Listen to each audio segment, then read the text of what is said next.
All right, welcome. I left the loading screen up a little longer than usual because I'm really proud of it. I did it. I got it to work. I got it to animate the way I wanted it to. So good, good. We have animations now. We have all sorts of good technology. My hair continues to get more out of control as I work increasingly from home due to deadlines again at work that I'm still under. So if I'm tired tonight, I apologize. But I'm really excited to be back and working on the deck of many things, which I have been thinking about all week. And I was like so excited after last weekend to get back to work on it again. So that's really good. I'm really happy that this is happening and it's in as good a state as it is in. To recap a little bit from last week, we ran into what I thought was my own inability to figure out a problem, but it turns out I was doing the right thing, but there was a bug. So we'll go over what that bug was, because I did find it shortly after I stopped streaming. That's one thing. Like if I'm just stuck against a bug for like an hour, I don't think that's super interesting to watch, but maybe it is. Regardless, the stream was only an hour long. That's the time that I had. So anyway, I figured that I would solve the bug, and then come back with the solution already figured out. And I have done that, but I will demonstrate it so that you can see it, and see what I did that was silly. And yeah, let's what else? I'm looking at like OBS, and stuff is the preview is really slow. I don't like that. What are you guys seeing? Are you seeing my face moving at the right speed? I hope you are. Because yeah, OBS's preview is like super slow. I wonder if it's my loading screen. If my loading screen has broken it, that would be bad. My nose is also really itchy. I apologize. I keep forgetting that my face is broadcasting live on the internet. Oh my goodness, so terrible. I'm so distracted by the fact that I'm moving in slow motion over there. I should probably minimize the preview so that I'm not looking at it. Let's look at the screen. Haha, there we go. That should solve the problem. Yeah, my cursor's moving at approximately the speed that I would expect it to. So yeah, if you're noticing the video being weird, let me know, and hopefully my again kind of deficient computer is able to render that animation, which is still doing, I think, in the background. This one, wee, there it goes. Hopefully, it's able to do that in the background and not ruin everything. Gosh, I hope so. Okay, so let's put some music on as well. Continuing with the theme of video game music, because I think that it will get past content filters. Okay, so last time we had a bit of an issue. We added this fun string lookup code that was basically anytime that we wanted to get a piece of copy, we would go to a strings table by the name of the raw value of our card. So in this case, we have all these different cards. They have they're backed by strings, so they have a raw value equal to their name, and that means that we are that when we go looking for them, we are looking for a string that has the same name. So in this case, we're looking for a table of that name. So that's these. We are looking for the field title. So this is what we did on the weekend is I set up all these files that have all the rules text. This is just 5th edition rules text right now for all the different cards. The catch being, I guess there's no real catch. Yeah, so it took a long time to copy and paste all this and create all these files, but that's fine. I sped things up by creating one file, Vizier, and then copying it a bunch of times, and then just copying the correct text into it, and also putting all the changing all the comments and whatnot so that they line up properly. Now, the unfortunate what unfortunately happened when we actually ran this.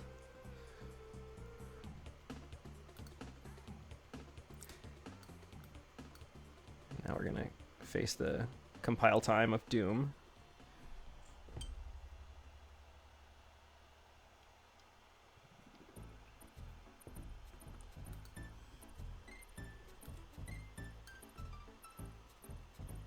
It's been a long time since I played Donkey Kong Country. I feel that game is like viewed today as super mediocre, but it was very important at the time. It felt very important anyway. It's like Nintendo's answer to the PlayStation. Whoa, what is happening? I did not want that. Yeah, that's fine. Okay. I meant to build that to my nice trusty iPhone SE simulator, but as we've seen the last little while, Xcode likes to change what's in this menu a lot, unexpectedly. Okay, let's see what happens now. Hey, we compiled very quickly. That's what I like.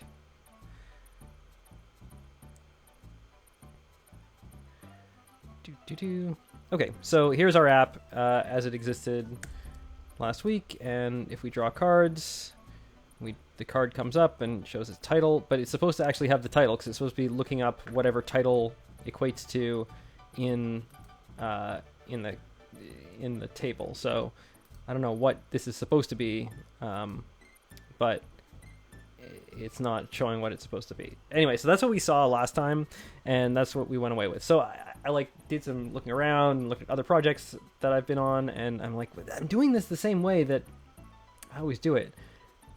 Why isn't it working? And at some point it dawned on me that, you know, the time saving thing that we'd done by like creating one file and then copying it a bunch of times. Well, if we like look at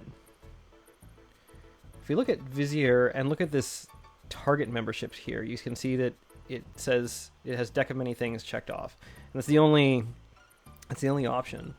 For our project, we can have multiple targets, and a target can be used to like make two different versions of an app, like a test build and a production build, or it could be used to make like an Apple TV app and an iPhone app and you know other things that all use sort of the same or similar frameworks and have export different things. So yeah, you can see it's checked off for Vizier, which was the first card that we made, but for all of the other cards, nothing's checked off. Which means that the files, when we actually build, the files are not being included in the app. So like when we built this, I'm sure if we actually drew Vizier at some point when doing the deck, wow, that firefly sound is annoying. Never noticed that when I was actually playing Donkey Kong Country. Anyway, when we built the app, this file was being included, but all of these ones were not, which meant that whenever we went and we're like, hey, go find the table with this name and then get the text from it, it found nothing. And so it just said title. It did what it had, which was the key that we used, but not the actual value that we expected. So I'm just going to include all these. So now, yeah, everything should be included. And if we build again,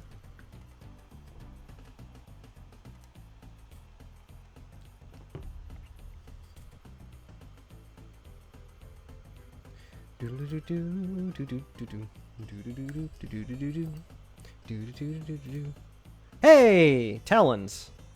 So now our cards actually have names, and if we choose to give them rules text, they will have that too. So that's cool. So that solves our issue from last time. Let's just open this here and look at our history. So I think I committed what we did last time. That's certainly spinning. Better not have like accidentally deleted my project file or something. It looks like it's there. Okay, there it is. Okay, so add card strings tables is the last one that I put in. You can see that I added all these files. All these A's are for add. and then I modified the project, and I haven't committed the lookup code. So this is what I had before, where I was saying like return self.rawvalue.title, which I assume is what we would be looking up, but that's before I decided to put every card in a different file, which I think makes more sense for this project. So let's actually just modify this slightly. Let's create a new group. We'll call this cards, because we might have other strings that we want to look up later. So I'll put all these in cards. Oh my goodness, Xcode. You can do it. I believe in you, Xcode.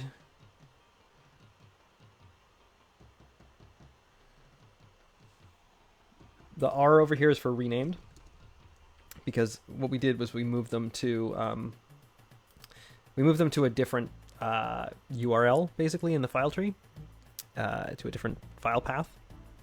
So now instead of it being in like strings / balance, it's strings / card / balance. So that's why it's renamed. So we will leave that as it is, and we're gonna fix up our previous commits.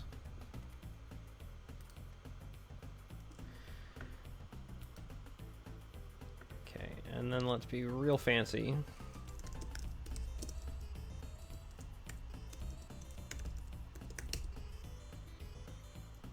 We still have stage changes, right? So let's just add title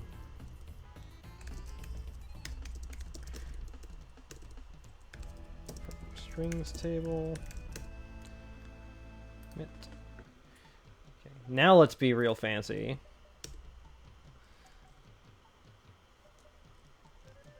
Actually, do it so that we can see what we're putting it into. There we go. So we'll merge this fix up back up into its original commit. Boom. And it's as if we did it right the first time.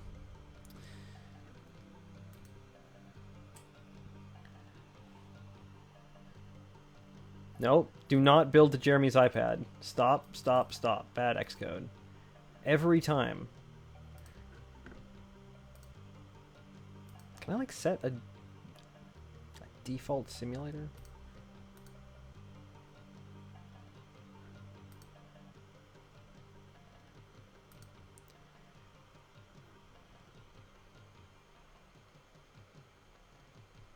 I guess I could like turn all of these off as like run destinations. So I only ever want to build to the iPhone SE. Just to make sure it still works after we put them in the group. Yep. Good. So our names are there. All right. So next, I guess we want to be able to see the rules. So actually, let's do the art first. So Ash worked on a lot of art for this project, like 2 years ago, when we were first talking about it, and I was first putting some stuff together on my end, and she was first doing some stuff. She did 2 versions of Don John, one with the blood and one without the blood. I'm not sure which one I like better.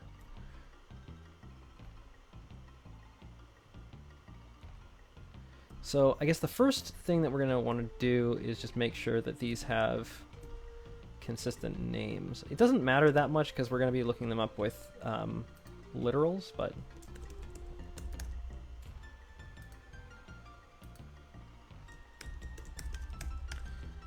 and we don't have all of the art yet,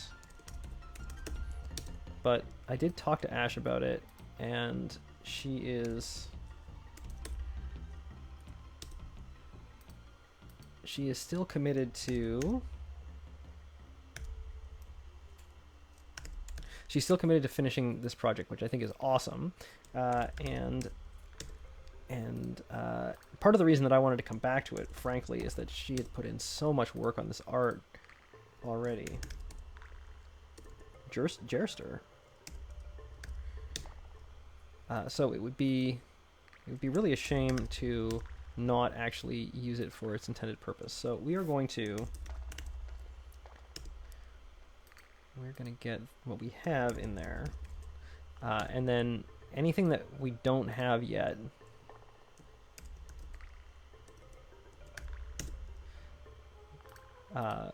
we can insert later, but for right now. But she like literally just did talons like the other day while we were talking. Hi Nick Arrow, how's it going? She like literally did talons the other day while we were talking about this, or like a couple hours afterwards. So it seems like she is pretty committed to getting this done and out the door, which is great because that's also what we want.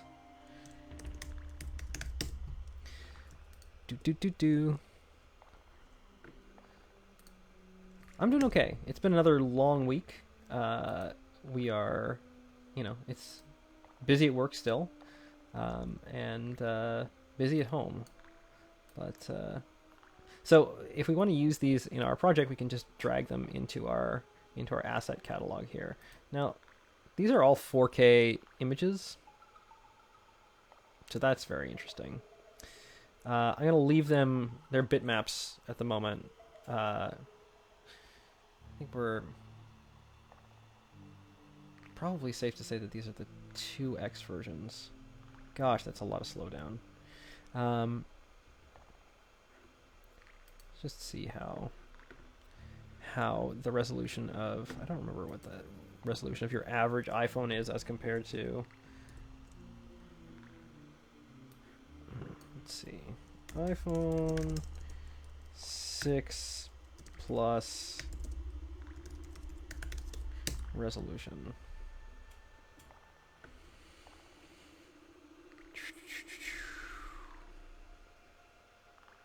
6 Plus is kind of weird because it like... Okay, so they claim it's 1080p, but it's actually this downsampled to 1080p. So like regardless of what we do, our art's going to be scaled, but it'll look fine at 3x. So we can probably just move it all over to 3x right now, so that it gets scaled down. I'm really hoping we might have to actually scale these down ourselves to use at somewhere close to native resolution. And actually, realistically, that is what we want to do. We should actually be including like 1x, 2x, 3x versions of these at the various screen sizes, instead of relying on iOS to scale them. And so we'll see what happens in the simulator, whether or not it's like fast or slow, because again, these are like big image files, and we're running iOS in an emulator, and and also streaming at the same time. So, and we have no GPU at all. Now I just want to look and see which cards start with the Fates, the Void. It's just those two. So Fates. Talent is supposed to be capitalized.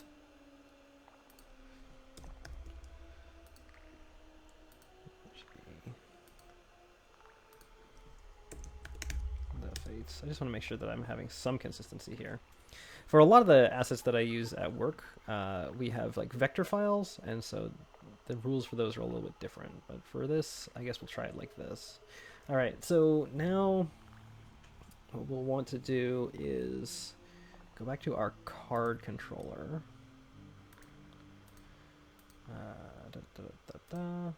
I should probably have switched to a different branch and whatnot. Let's stash this.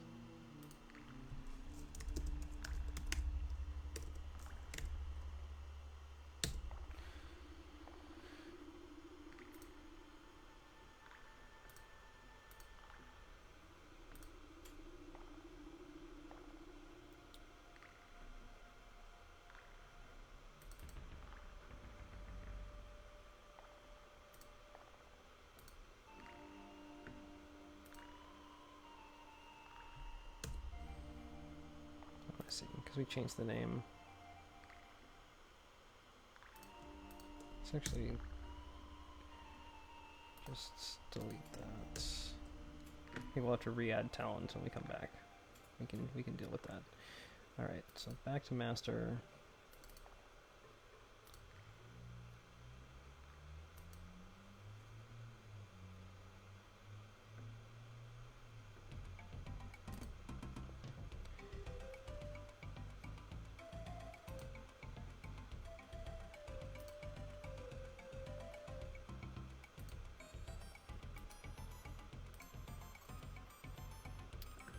Alright, and we'll create a new branch.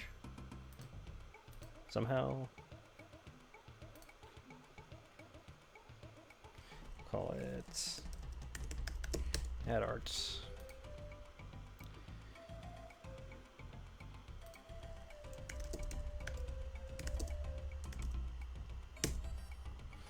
Pop our stash.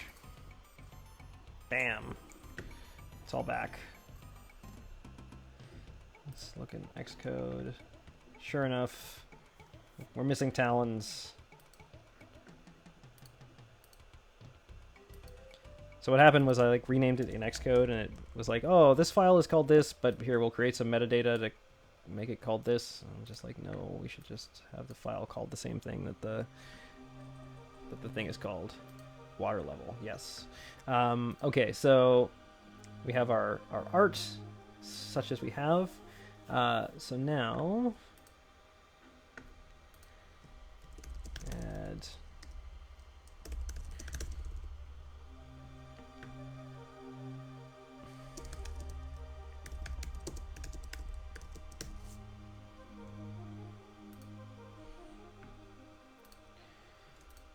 let's go to, so what we want is to say which image goes with which card, and we're going to do that exactly the same way that we do with the rest of our cards, or the rest of our stuff. Did we update this, by the way?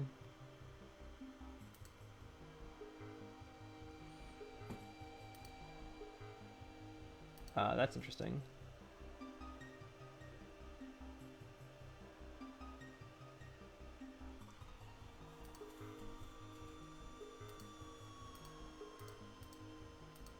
Did I delete my resources folder? Is that what I... Did I forget to commit that? I don't think so.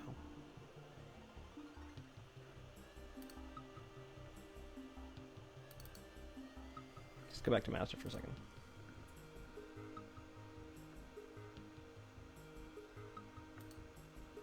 Something tells me this is going to crash because of some bad stuff. Remember I like moved my strings into my resources? Wait, where's my resources folder? This is bad.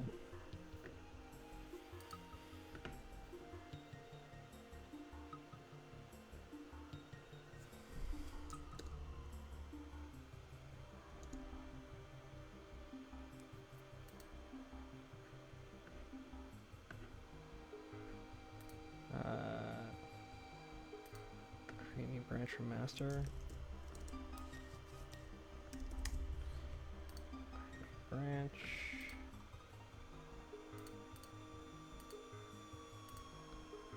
Okay, so we did that here.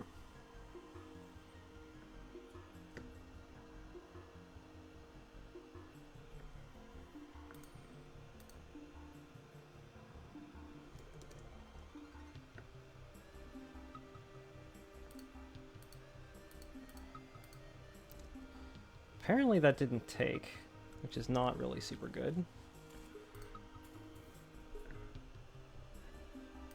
Let me just make sure that...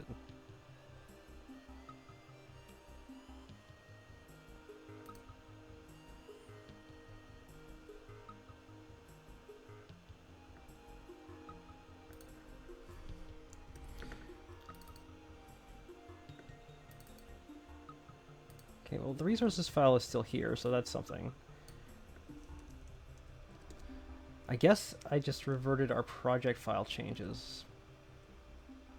that involved adding all that stuff and making those changes. Okay, we need to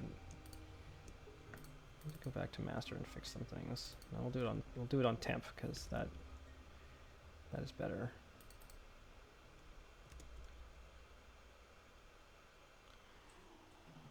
Something is really bad here, and I may not have committed my changes correctly to the project file.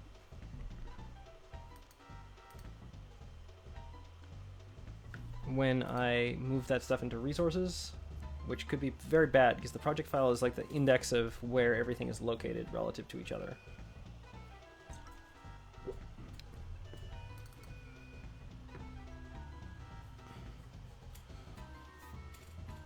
Let's see what we get. Okay, resources is back, so that's good.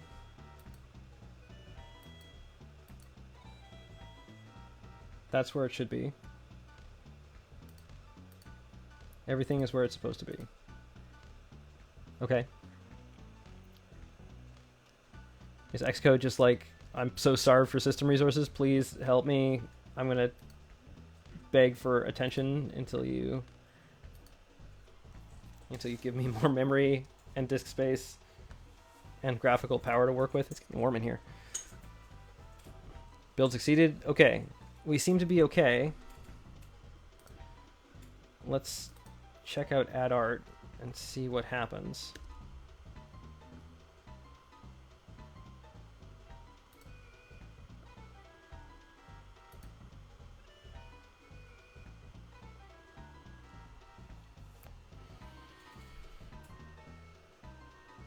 Resources folder is still there.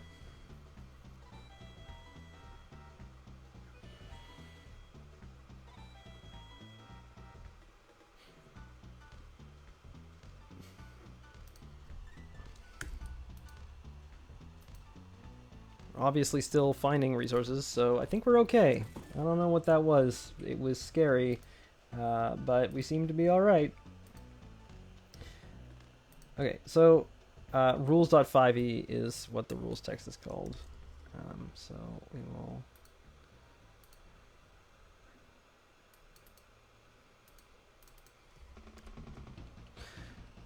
So when we want the rules text, we'll be looking there. I guess I'll just make that change now and commit it later maybe, or commit it first. I don't know.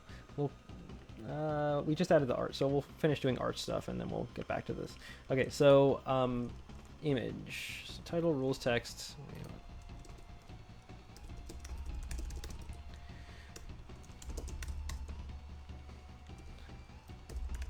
So images are handled by the class UI image, which, like many other things in this, is part of the UI kit framework, hence the UI prefix. A lot of the stuff in AppKit for Mac is prefixed with NS, and you still see quite a bit of that in here, and NS stands for Next Step, which was Steve Jobs's, well, Next Step was the operating system created by Steve Jobs's company Next after he left Apple and before he came back to Apple. At the same time as Pixar, more or less.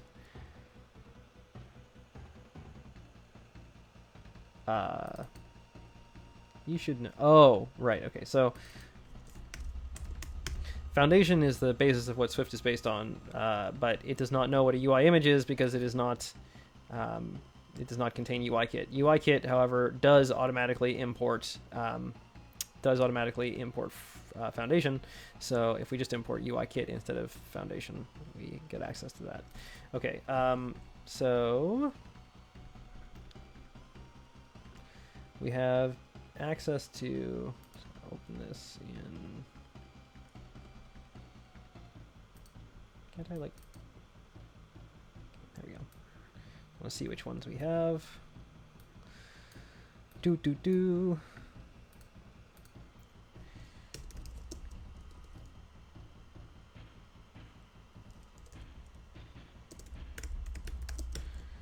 Case balance. Return. If I just start typing balance in here, I should. There it is. Get the image. Didn't used to be able to do that. That's a lot safer than what we used to have to do.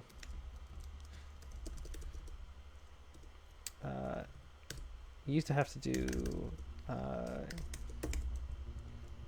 UI image named and then comments. The string. Remember we talked about how awesome it is to use strings because you could always make mistakes, and then you would be hooped. This to be fair just returns nil, and worse things could happen. So anyway, return balance. No, comment. That one.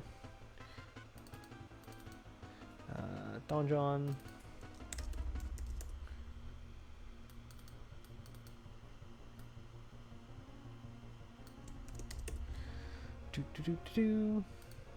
We'll just do Donjon 1 for now.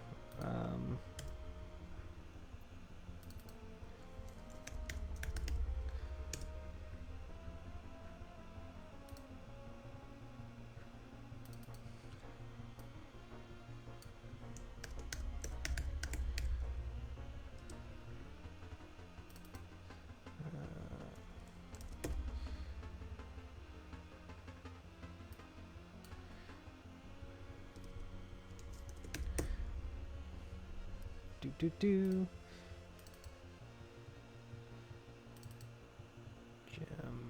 Jester.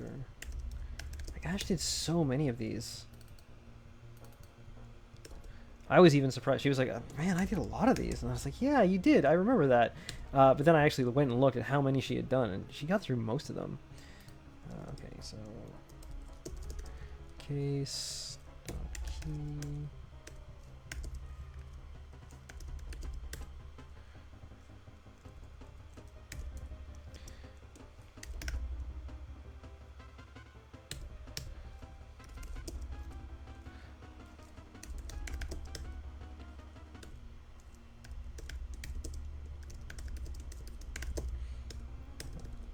If I go too fast, then I'd miss the autocomplete.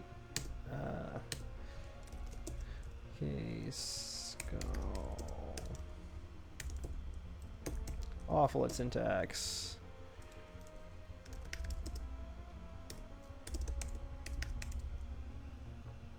Anyway, these image literals are really nice because they mean they give us little previews, and we always get what we expect to get. Case not star.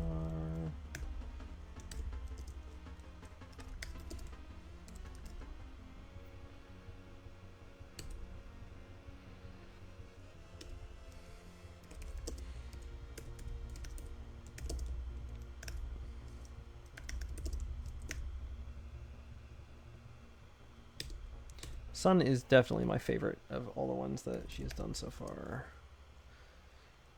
Tones.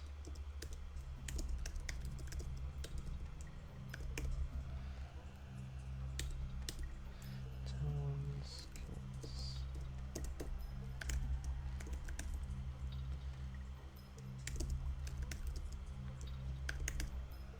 Turn the... No! Wrong one.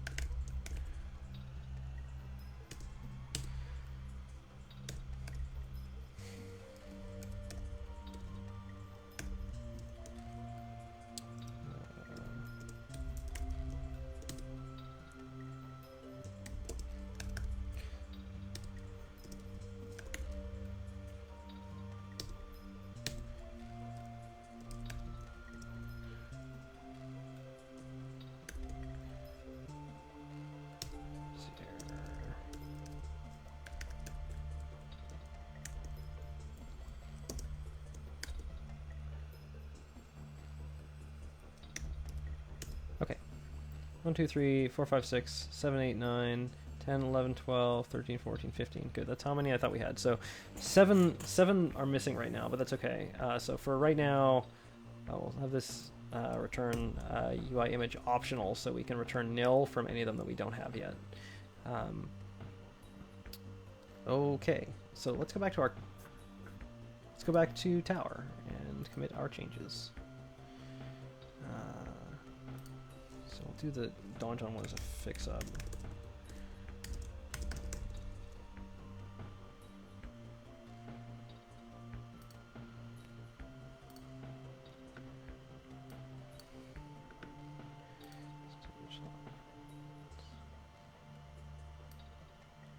And just adding this.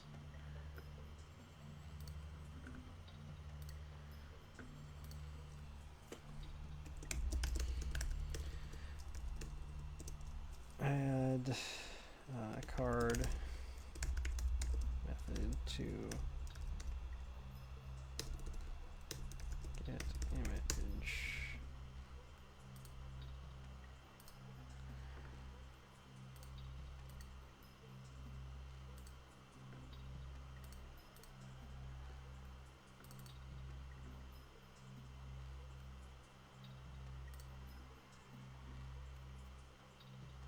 Yeah, I guess we will stash changes.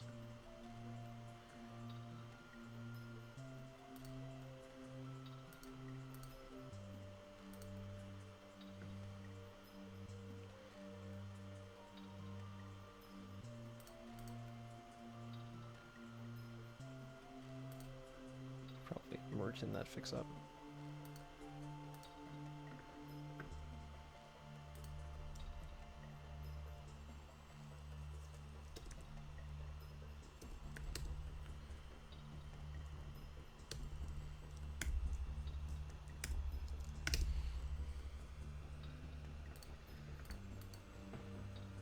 Okay, so now let's actually see if we can get the art showing up in the app. I guess we still have that rules text change. Let's just go ahead and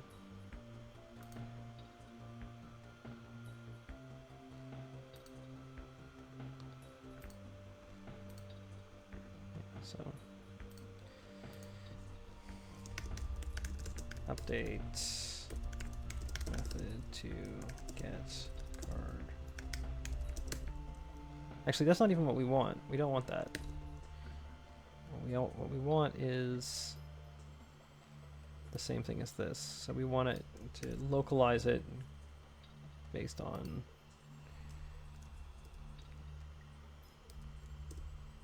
this on the next line, just to make it a little easier on ourselves.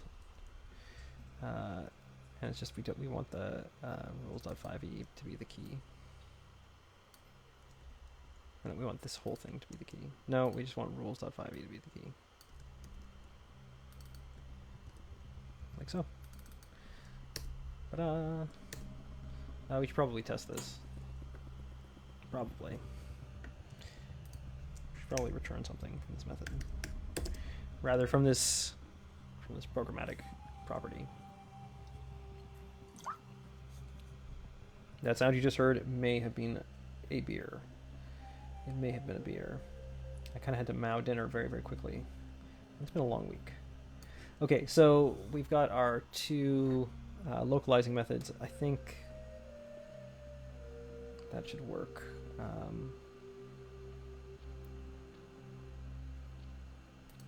Is rules.5e. Yeah. I'm not going to worry too much about it. I'm going to apply that. That's weird. Again, I must assume that it's just like really slow to catch up. Update method to get card rules, commits. Okay, let's modify our card view in the UI to actually show us a card.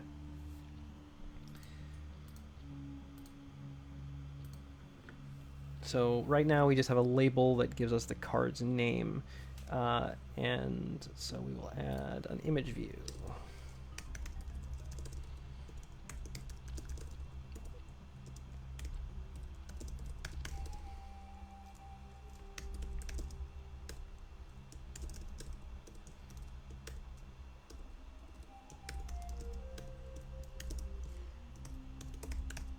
So the images that we have are UI images, and they are stored in something called a UI image view, which, as you can imagine, is a view that is specifically set up to to hold and show an image. So it allows us to do things like set like scaling on it and modify a bunch of stuff that we're absolutely not going to use right now.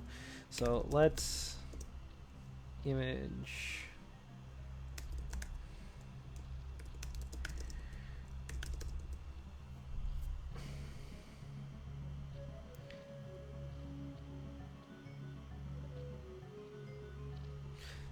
Yeah, we do need to set auto resizing masks, so we'll do it this way.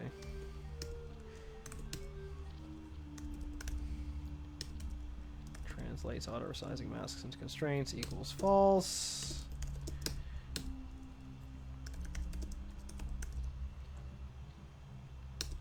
Turn image view. Okay.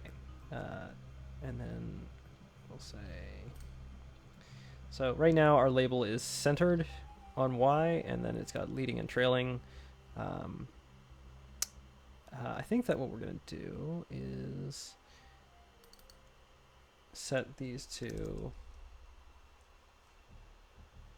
no, not the layout margin guide, to the readable content guide. The readable content guide is like invisible guidelines that Apple has created that sort of tell you where you can lay stuff out so that it'll be easy to read, so that if it's on like a giant iPad, it's not like the full width of the screen and landscape, because that's like a lot of space. So these readable content guides are just very helpful for that. And then we'll set the top anchor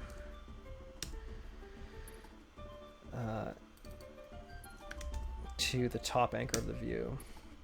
So we'll move our label to the top, and then I guess let's just give it a background color.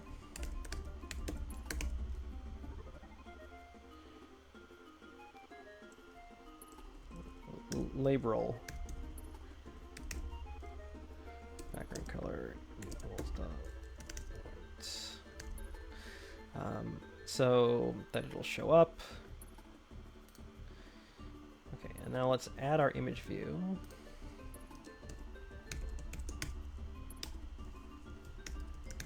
To the view. We will actually add the label as a subview of the image view.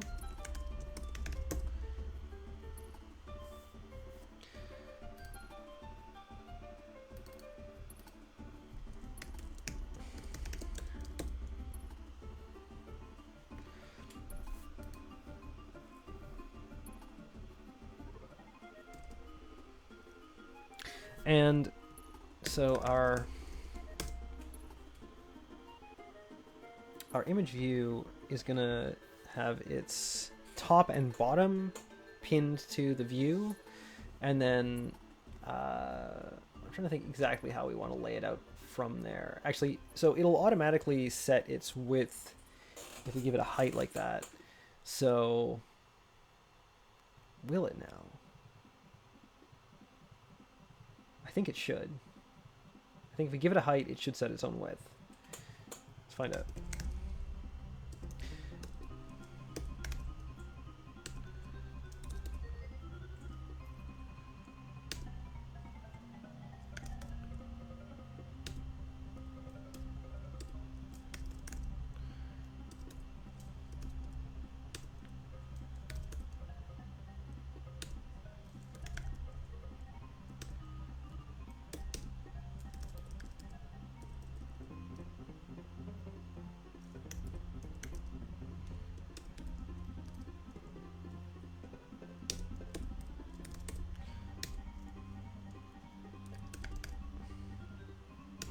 Okay, so we're pinning the top and the bottom to the top and bottom of the view, and then we're saying it should be centered horizontally. And hopefully that'll work. So now in our card view controller, let's not open it in a separate window. And actually, do we have another window open right now? We do. Our assets window still. So in our card view controller, you remember that this opens up and it sets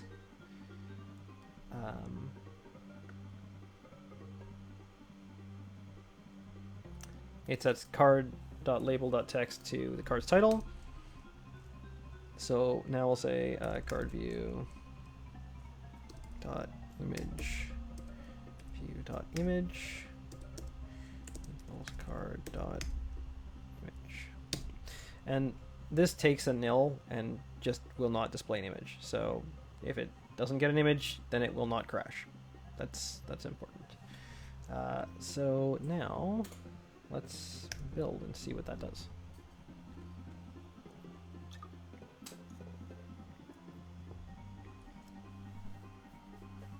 We'll see how badly this handles scaling 4K images, which is frankly what I'm a little bit worried about right now.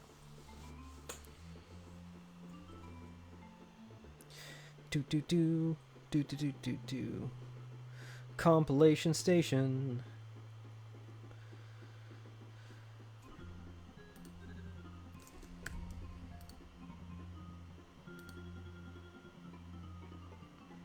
Okay, so we have the answer to our question. So this is just, I don't even know what this is doing.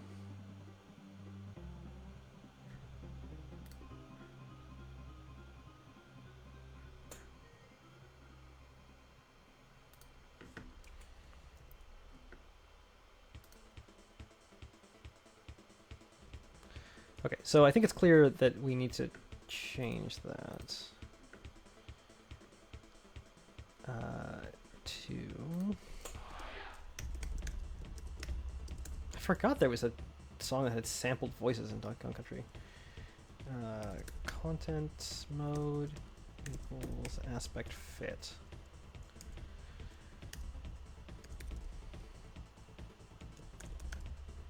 Scale aspect fit, okay.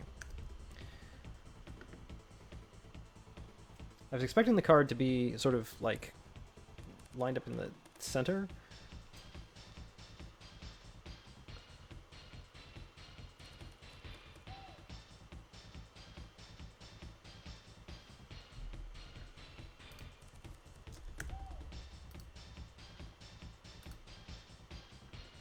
Okay, good. So our screen is 16 by 9. The image is also 16 by 9. It's pinned to the top and bottom, so it is taking up the entire screen except for...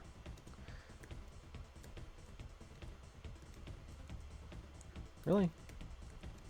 Except for potentially 1 pixel along the edge, but that might be a mistake. I'm not sure. So that's good. The fact that it's going under our bar is not ideal. I think that's also stopping us from seeing the name. Let's go back to our card view controller here. Or our card view, rather. Label top anchor equals image top anchor. Let's say label the bottom anchor. Image bottom anchor.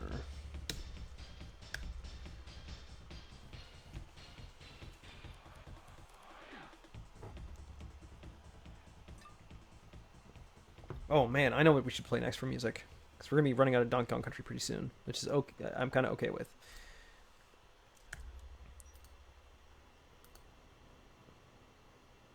Great. Okay, so that's what we expected. We made the label, we gave it a white background.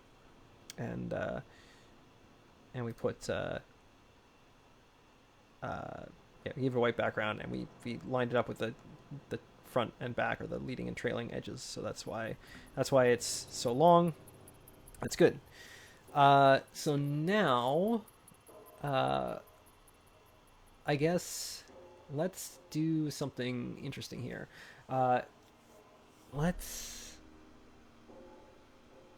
Okay, I want to make it so that, I guess let's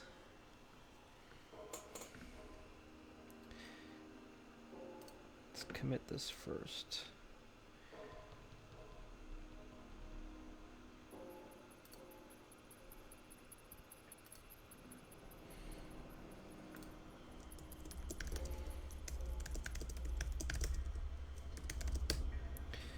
Let's just do that. There's so many things I want to do. Let's start there. So add image to card view. It's done. And let's add it to the card cell as well. So card cell. Let's just grab the image view that we used over here.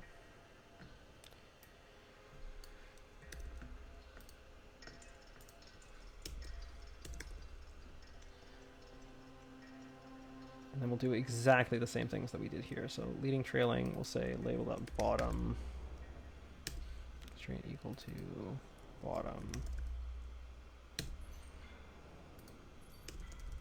In this case, we know that they're all 16 by 9. We'll say image dot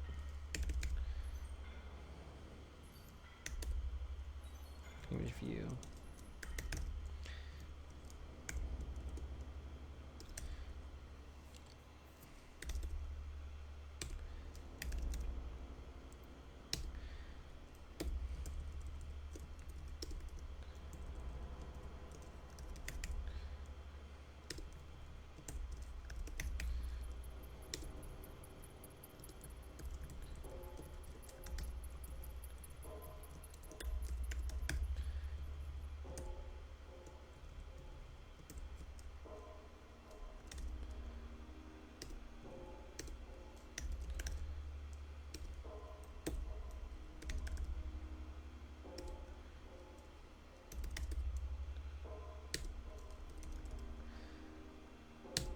Okay, that's good, and then we'll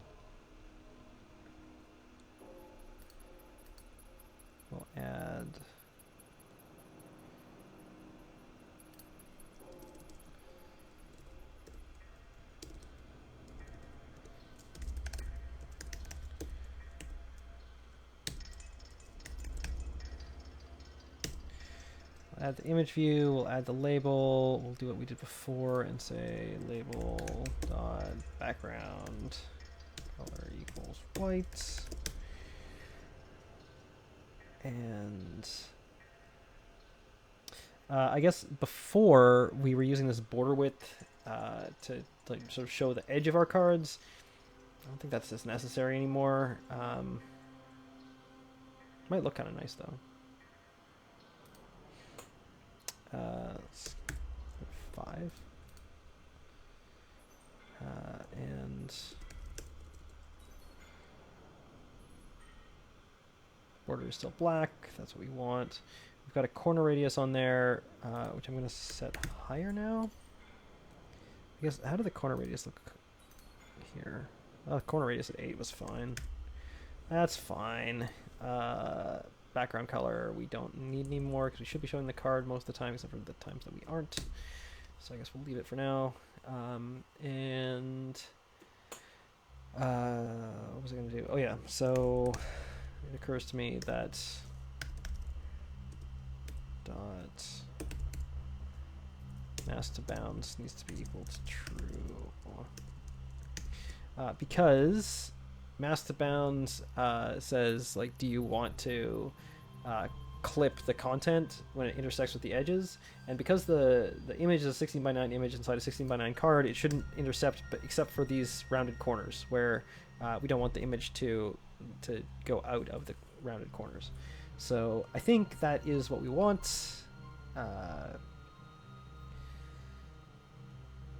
So let's find out.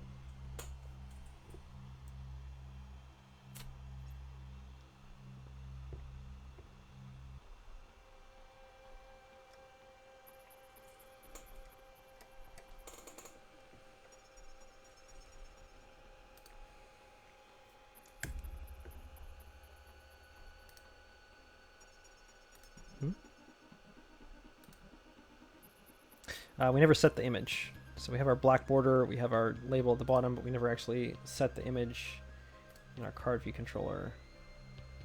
So remember when we set up our cells, no, not in our card view controller, in our draw view, which controls the table or the collection. Remember we have to set up our cards in here. So card cell dot image view dot image. So we were creating the image view, but we were never giving it an image.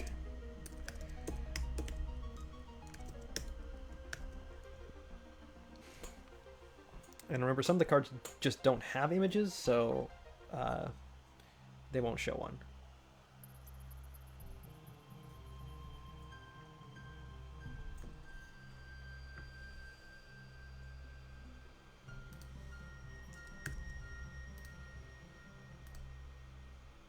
So Flames doesn't have an image yet.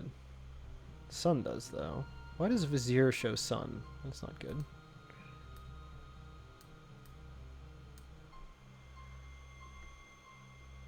Oh.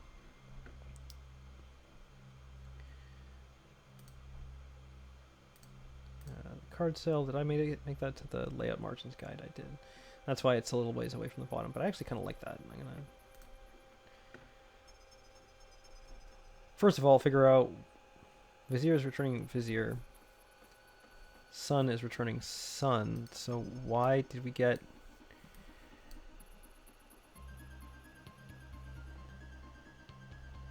That's weird.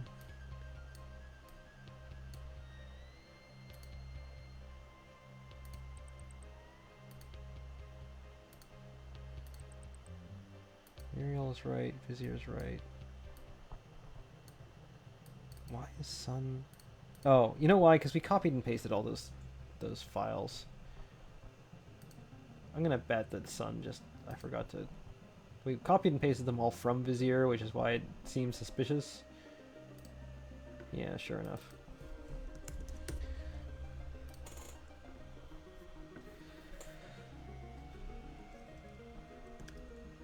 Okay, I think that we are pretty much in business, though.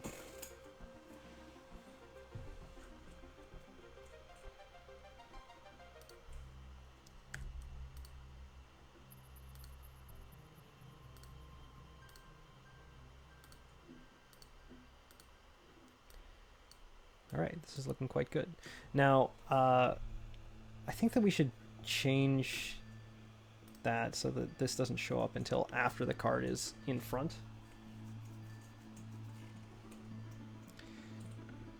So, let's commit what we've got here. So, fix, bug fix.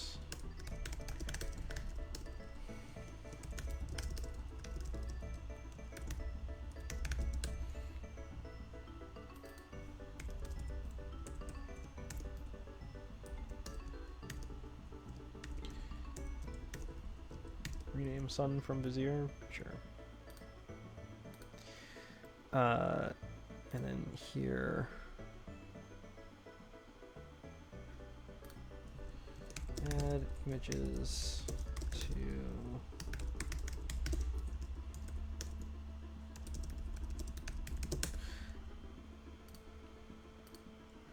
okay. So now we've got that done. So, right, what was I going to do? The fact that whenever we draw a card, God, having the art in there just makes everything look so much better immediately. Kind of knew that was going to happen.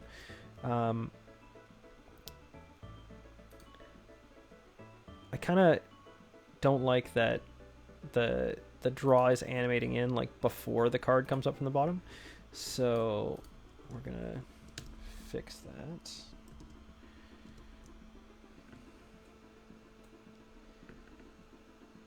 That would be in the draw view controller.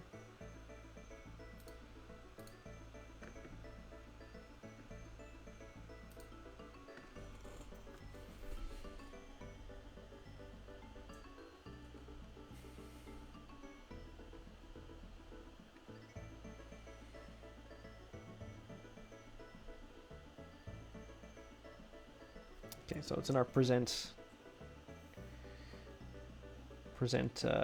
method.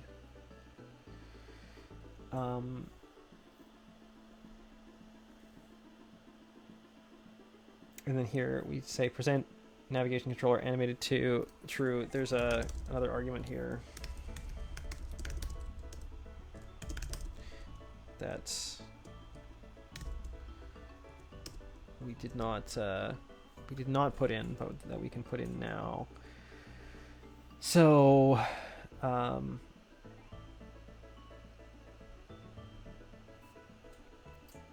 gonna draw.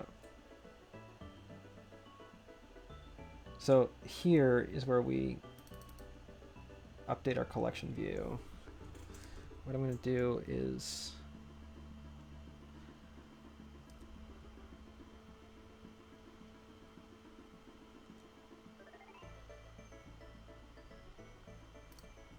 do that here.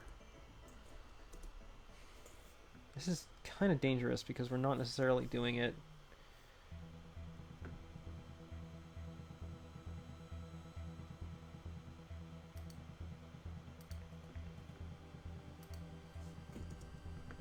I'm pretty sure you take a completion block. No? Hold on. Let's find out.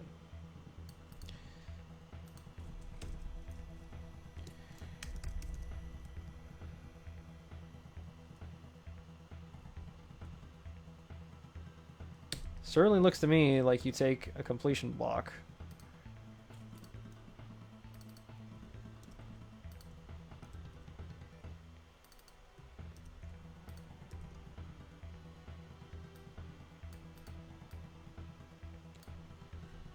So we can just do this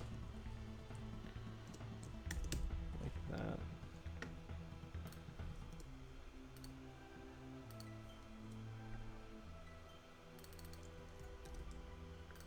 There's a lot of pretty decent music in Donkey Kong Country. I think I kind of knew that somewhere deep in my heart. Okay. So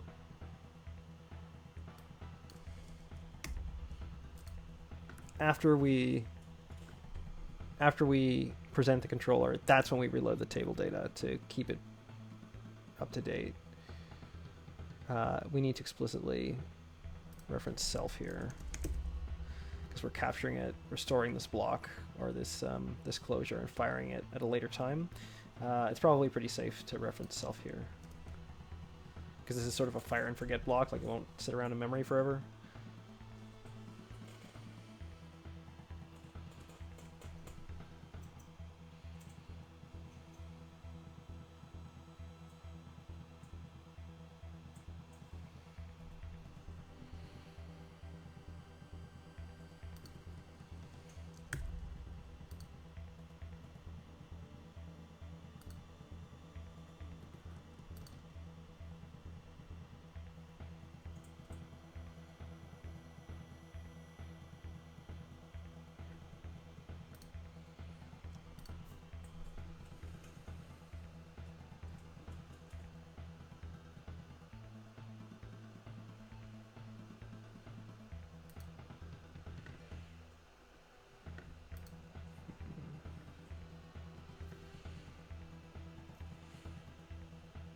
Oh, okay. So we need to our scrolling method is being messed up by the fact that we have more cards in the data than it thinks that we should. Because we're not reloading the collection view until here. I forgot that we put this scrolling code in here.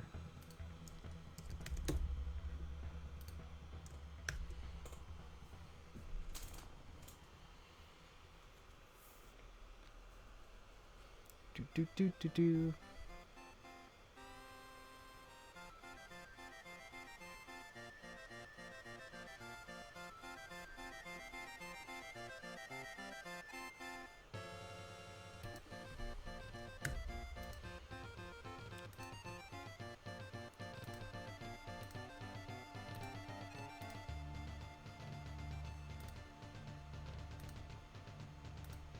Okay. That's working now. Obviously, we don't get to see the animation anymore, but we will, so don't worry about that. We will. Now...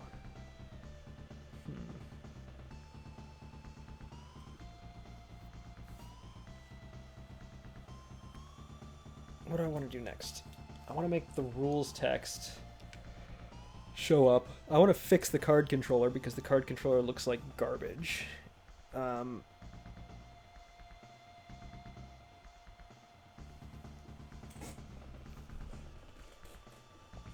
I mean, everything still looks kind of like garbage, and we're still like kind of feature incomplete, so we shouldn't really be polishing yet. But gosh, this is just so much improved over what it's been for the last little while. Okay, let's actually switch this view around so that these are at the top and this is at the bottom. That's how I want it to be anyway. Generally, if you want some sort of user interaction, you want it to be at the bottom of the screen because that's where the user's thumb is, not like way up here. Which incidentally makes me like I'm amazed on iOS these days that you've got like all of your interaction at the top still, with the fact that you've got like the iPhone 10, which is super tall, like super tall, and makes it very difficult to reach anything. So I am given to understand by running iOS or running an iPhone 10 in the simulator. I do not own one myself.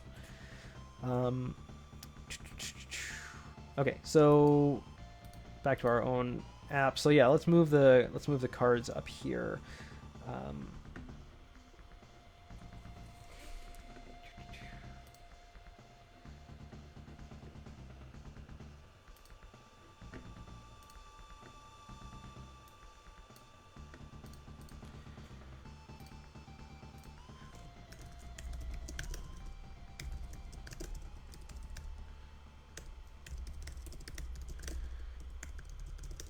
After showing drawn card, we're at -2. Reload draw collection after show. I'm like notorious for having typos in my commit messages. I wish, is there like, hello? Like, I feel like this is maybe not a good idea, but could be helpful. Okay.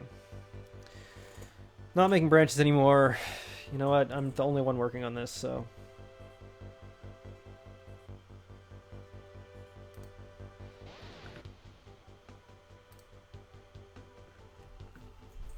Let's move the stuff around like I said I was going to. So the draw view.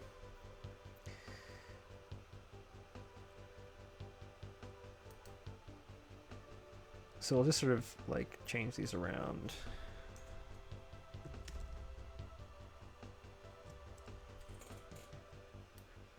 And like, we don't have to move these lines, but it'll help us keep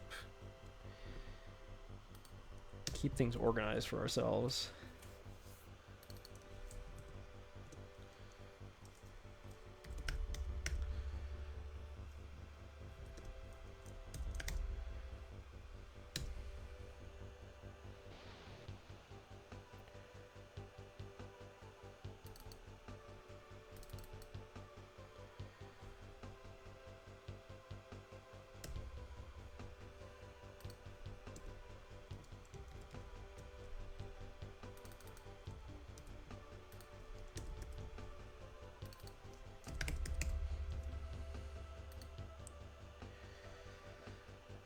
Collection view is stuck to top, leading, trailing. The stack is top, leading, trailing. It has a set height of 25% of the layout margins, and it is stuck to the bottom as well. Okay, that should just reverse the order of those. This is not Donkey Kong Country anymore. This is Secret of Mana. And you know what? I have no problem with that. That's fine. We can keep being Secret of Mana. I'm okay with it. Okay. That's not reversed.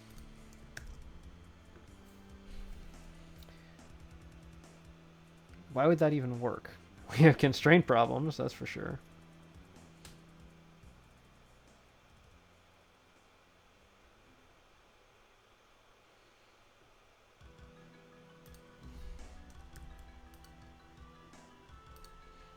something's broken.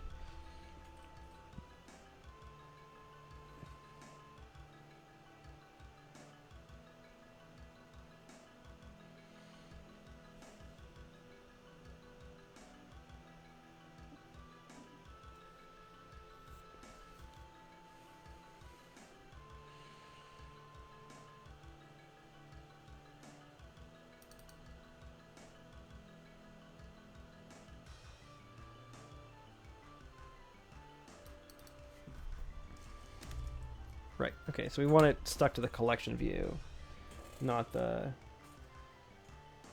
We want it stuck to the collection view, not to the actual top. And that was breaking this constraint, because it's also only supposed to be 25% of the height, but it's stuck to the top and bottom of the same view, so it should be 100% of the height, and that's why we were getting all these warnings down here. We're good. We're fine. We're fine. Everything's fine. Do.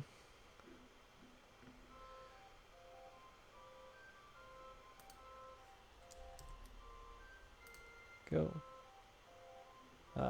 We're still in the wrong spot.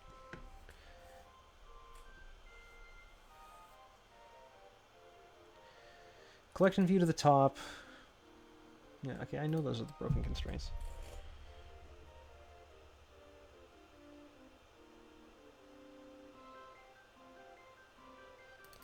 Oh.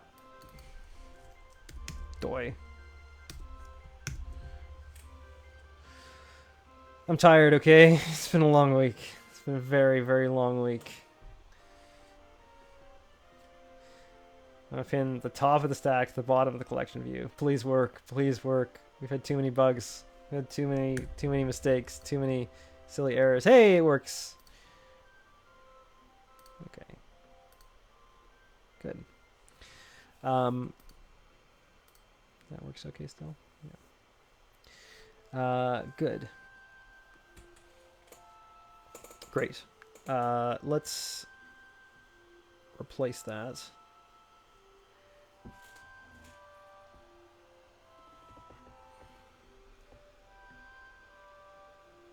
Yeah.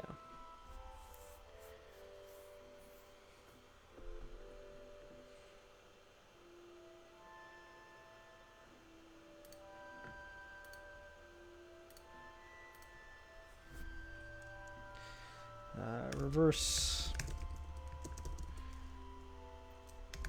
order. Reverse vertical positions of draw view elements. Good. All right. I'm trying to think whether I want to sort of fix the card view first, or do some more stuff with this to make it look a little nicer. If you folks have any opinions, you are welcome to voice them. But I think what I'm leaning towards is fixing this up to add some more content to it and to actually make the card look a little bit more like a card as opposed to a window. So let's do that. Not seeing anything in chat, so I'm going to do what I want to do. That's on you.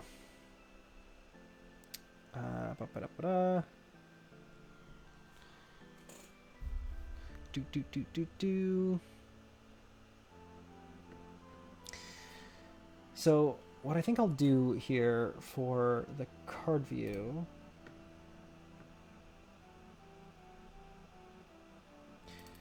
is set the background color to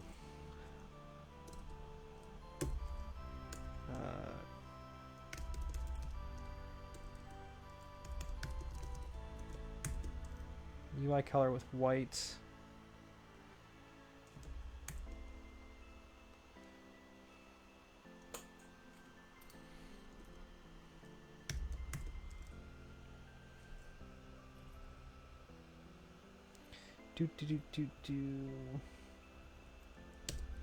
So white will be 0 and alpha will be 0.2. So I'm making a transparent black background. And now we will move the card in from the edges a bit. I guess I want, say that we want the card to have a height.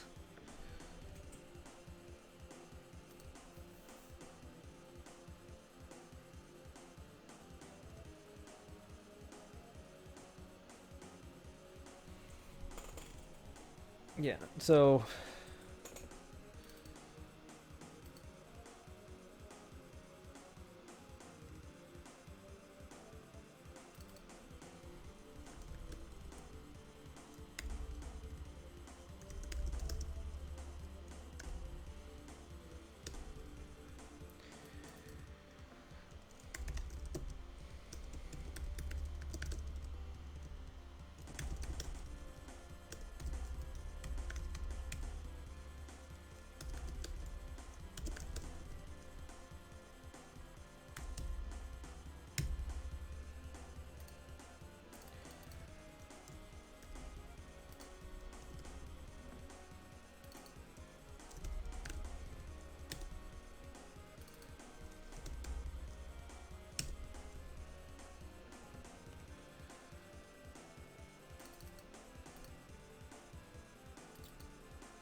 okay, so what I'm saying here is that I want the width anchor, the height anchor is going to be 0.8 times the size, the height of the view, and the width anchor is going to be the height anchor times 9 by 16, which is the ratio of the width to height of the card.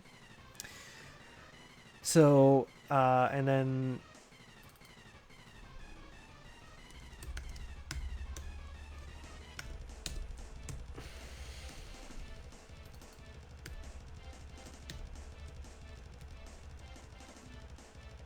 we'll center it.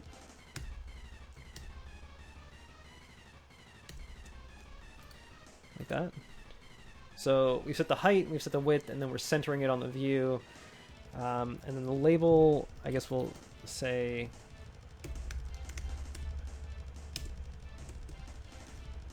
we'll do the layout margins guide again.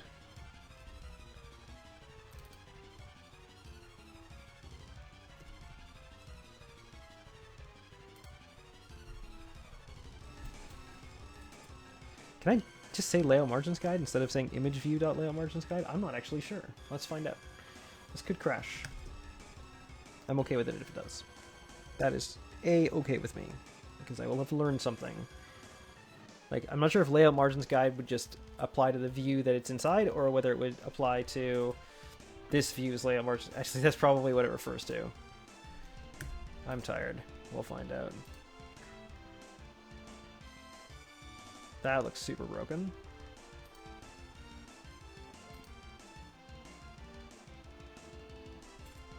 Yeah, it's this layout margins guide. Okay, so we want image view.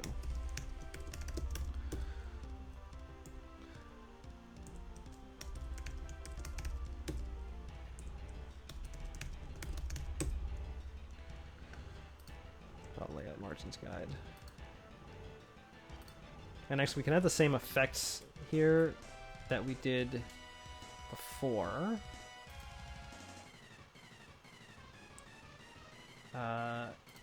So in our draw view, or no, for our card cells, we gave them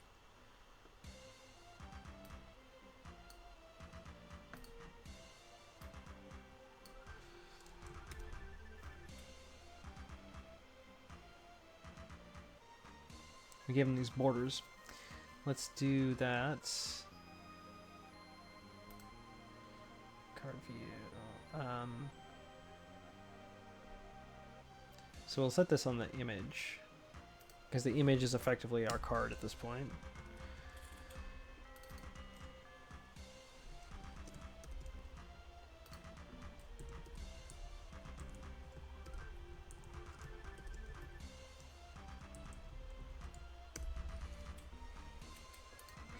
And then I need to change the presentation mode of this, because you saw that the view behind it was totally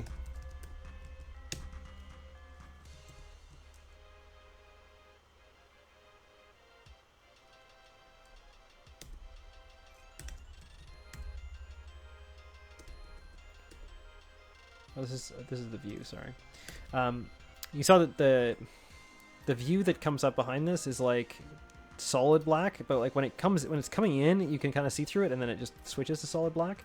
So we want to change that so that you can actually see through the parts you're supposed to be able to see through. So here we need to set its presentation style. We'll do this on init. After super.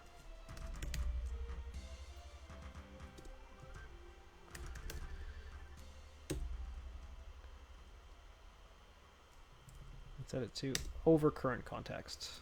So it'll present over what's already there.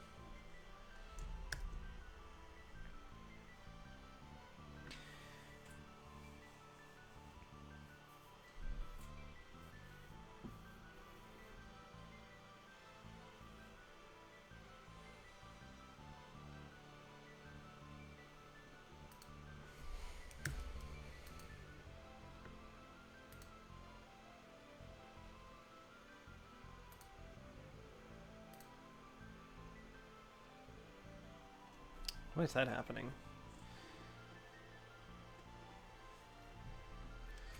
I have multiple things that I'm wondering why they're happening the way they're happening.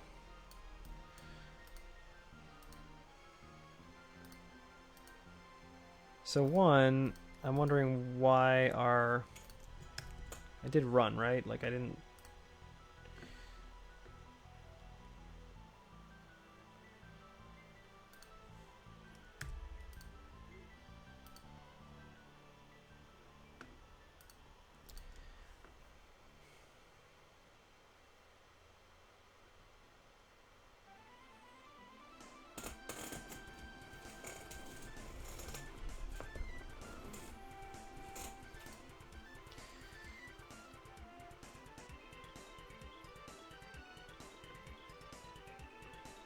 Okay, so the first thing, why are our labels all messed up?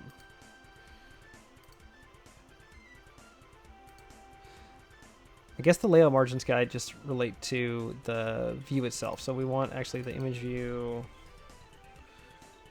just the leading margin.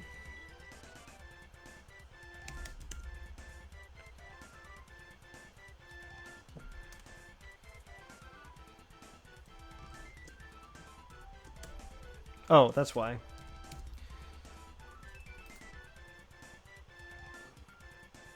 So what we actually want is the...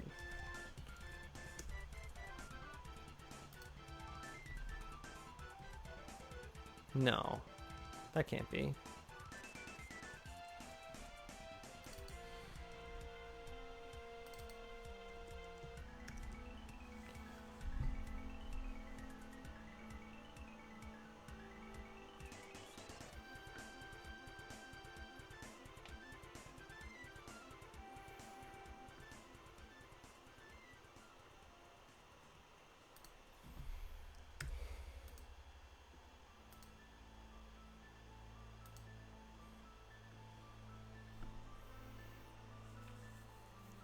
What is going on?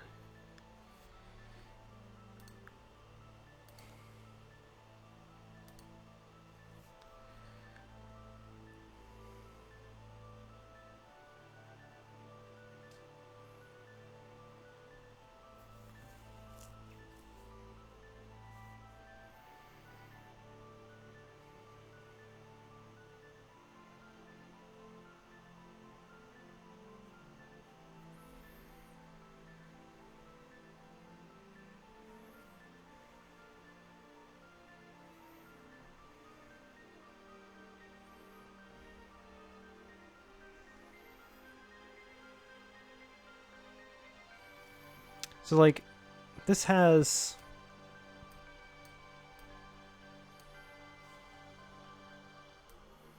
So first of all, the borders are inside. That's why we're not seeing a border on it. So that's something.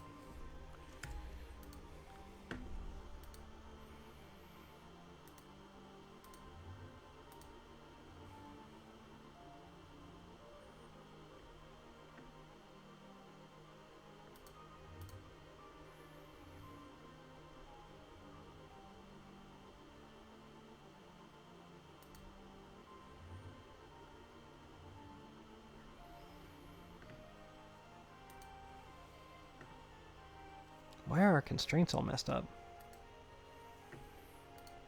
Why is all this messed up?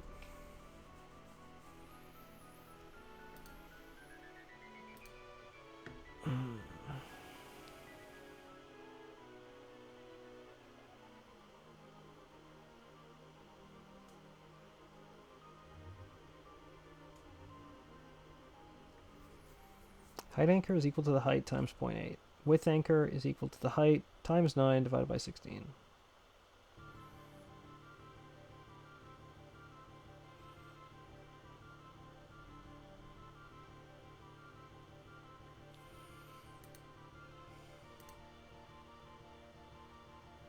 The image is showing up in the right spot, but the image view is really, really big.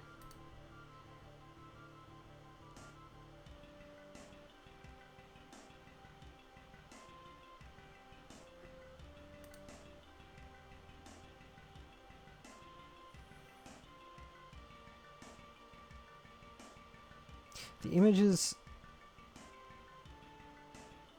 being set to the leading and trailing anchors.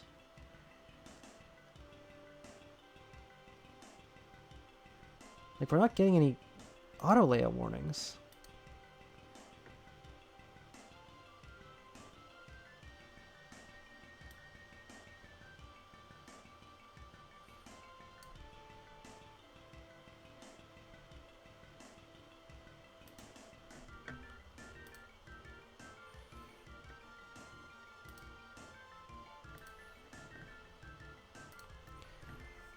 This is weird.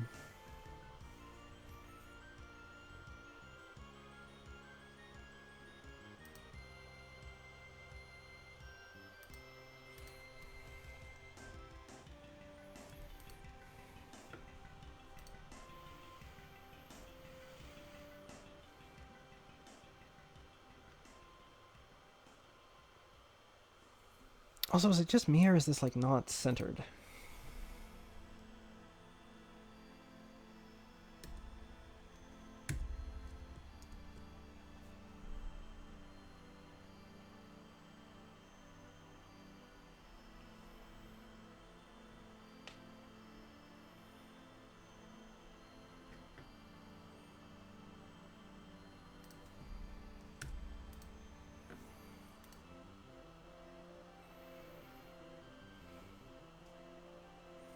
Okay.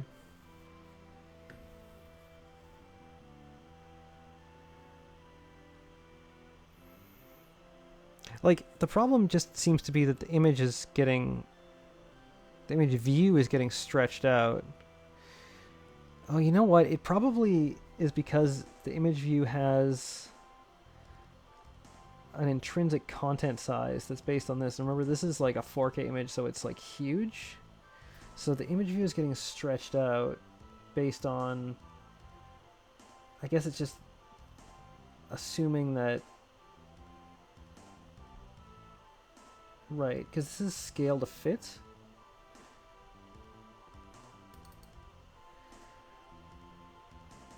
Aspect scale.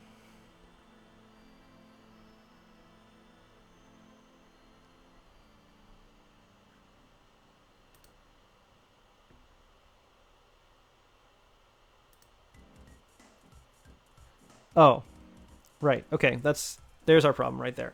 So the ratio between the width and height anchors is based on the card view's height anchor, not the image view's height anchor. So there's one of our bugs.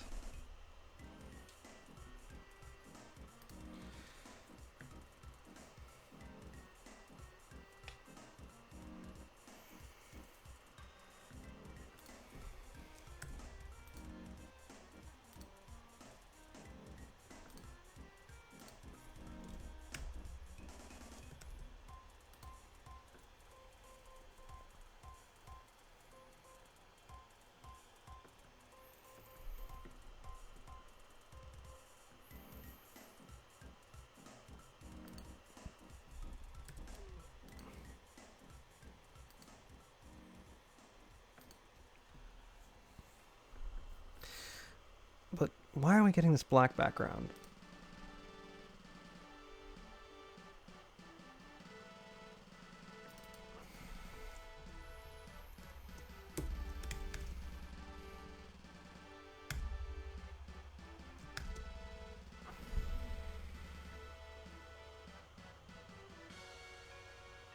Maybe we need to do it with an alpha channel.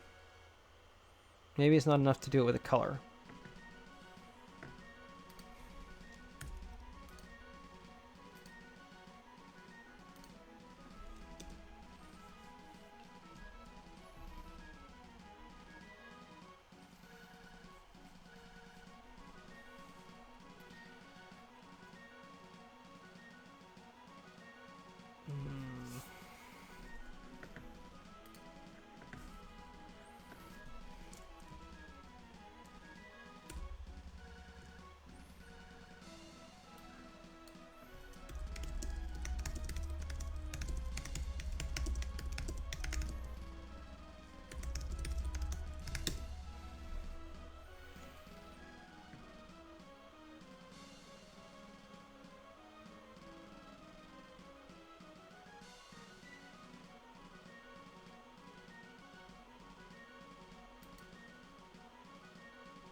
Okay.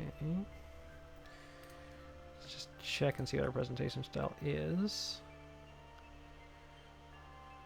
That's Stack Overflow answer said over full screen. I thought it was over current context, but we'll try that. Over full screen should be like over the entire screen though, like you know, if you've got an iPad in split view, like present it across both sides of that. I would assume that's what over full screen means. Yeah, it's still there.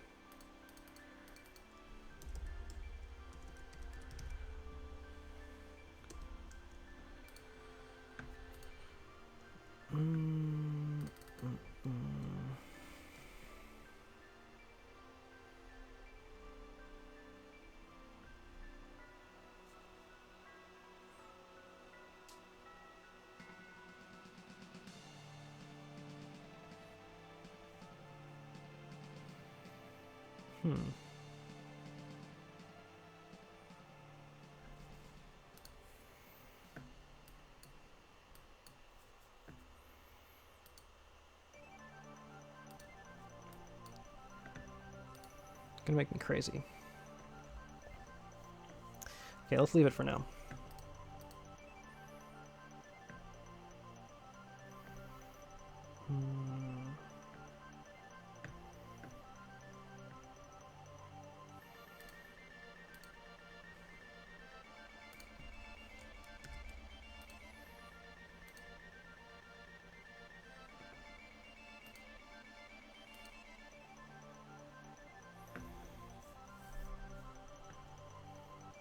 Ah, but it's sort of making me crazy.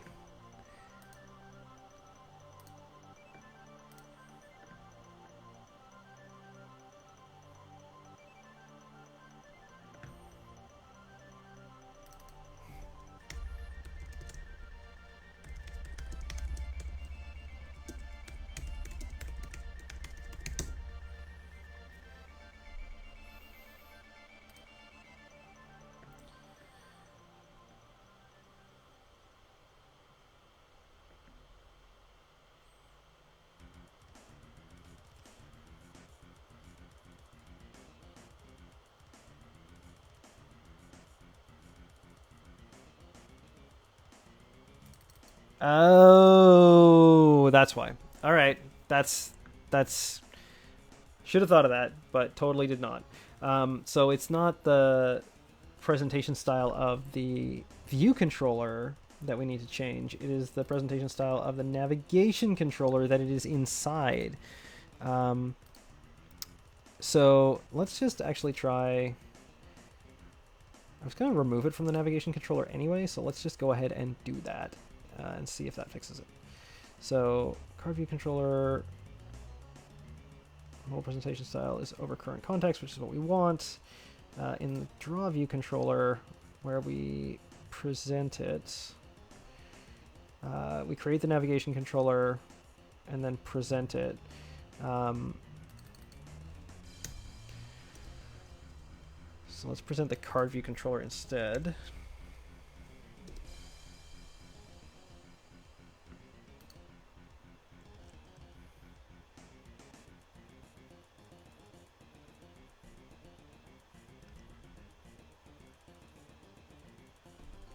As a note, we're not going to be able to get back from this. Like, this will effectively break our app, but that's okay.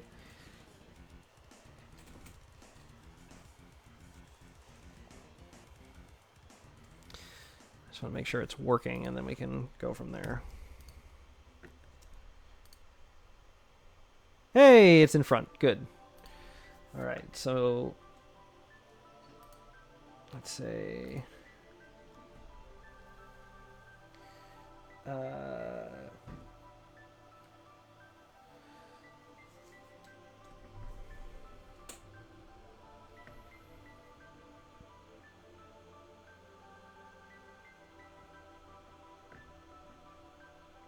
so let's go back and do what we were doing before.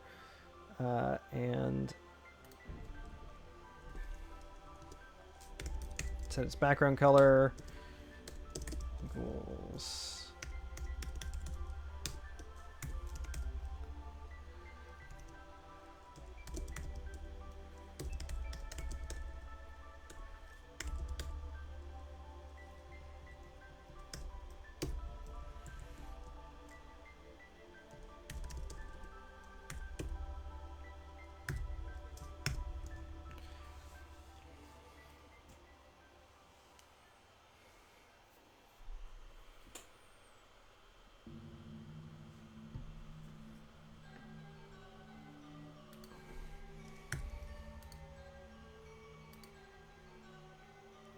That's closer. All right, but we probably want it even darker than that.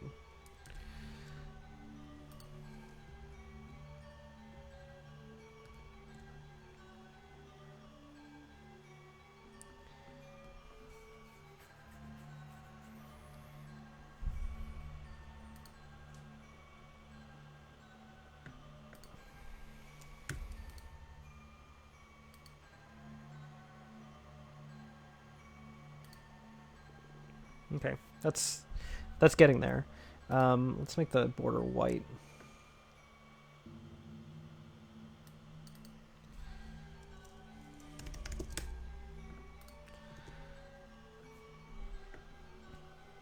And let's add a close button up here, I guess.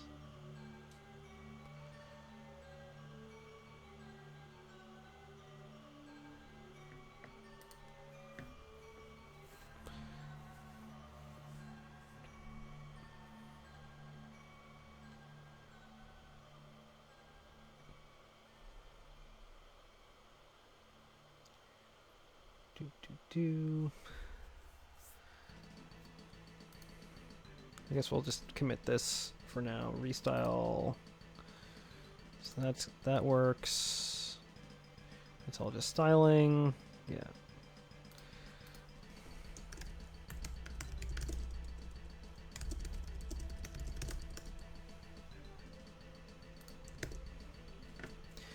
And then we can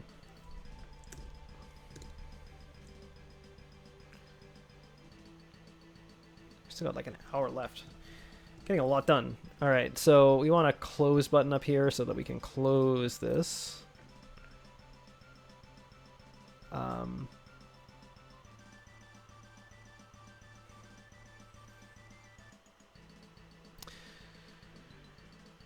Trying to think if this is something that I could like make myself.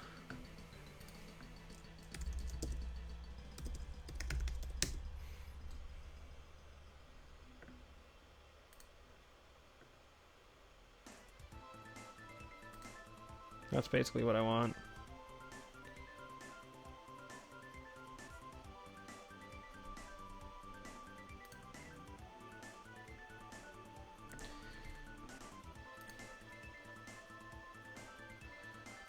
Ideally, I want it to be... You know what? I can just draw this myself. I really want my images to be vectors where I can get them.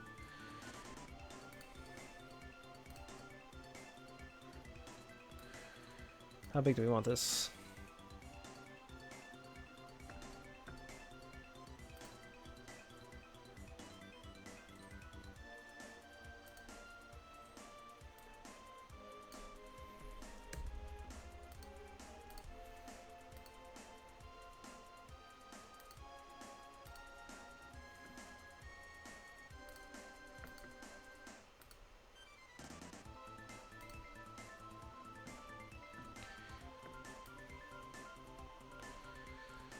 I want it 24 by 24 too small. We want it probably like 48 by 48.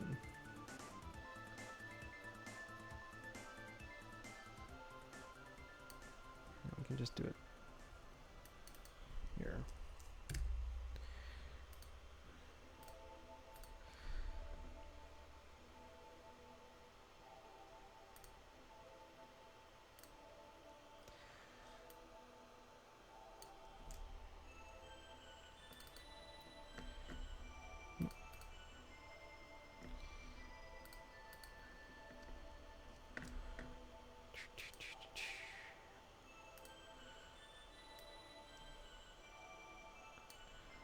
Do.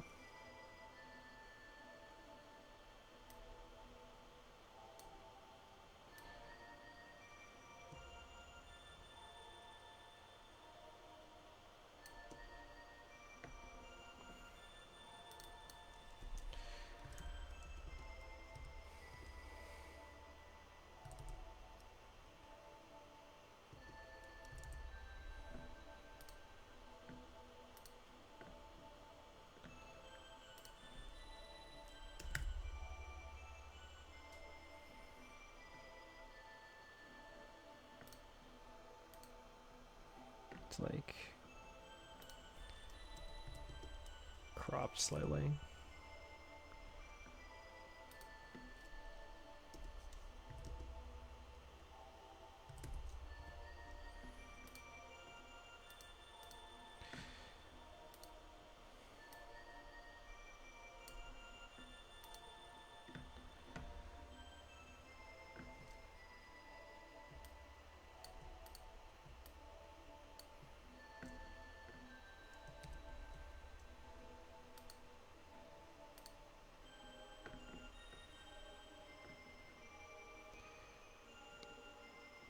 Surprised that I can't rotate it.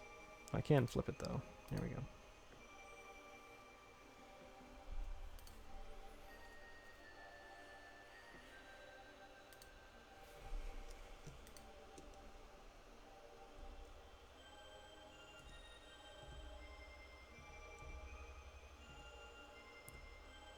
Did I somehow not manage to make it lined up?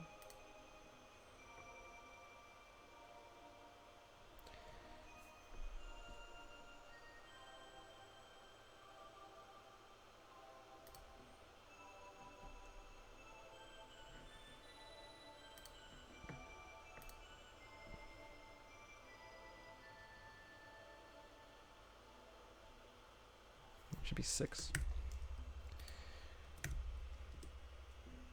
There we go.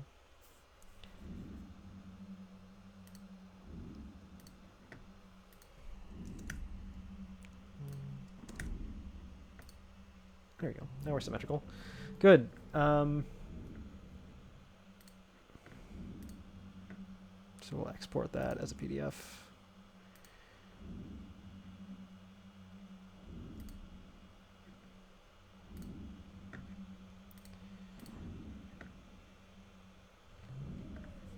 And then, where are our resources? Let's see how big this looks and whether it is about correct.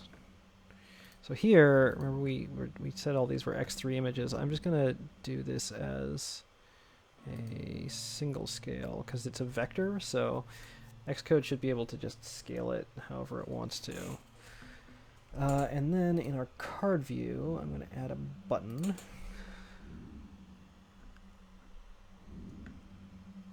This is like some scary creepy pre-boss music.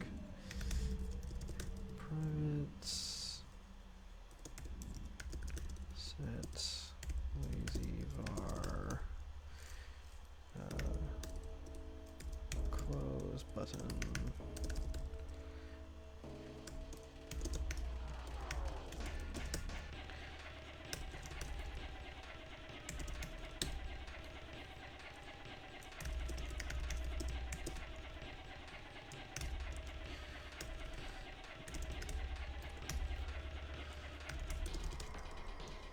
Create a button, and then we'll say button dot set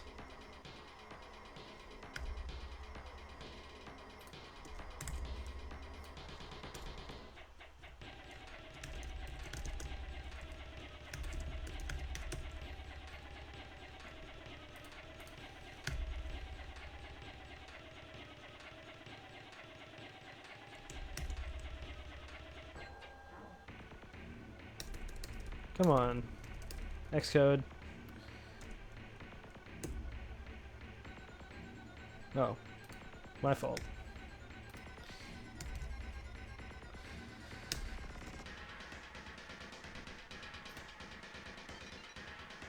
I called it artboard. Smart.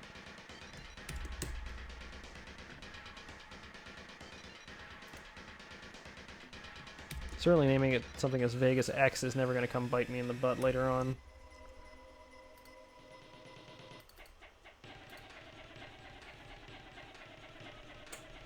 I'm going to call it close.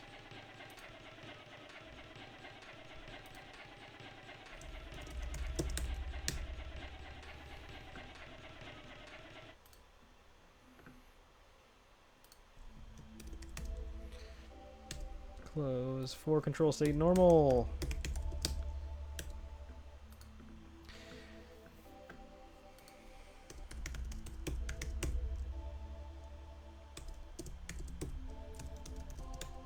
Color the button white.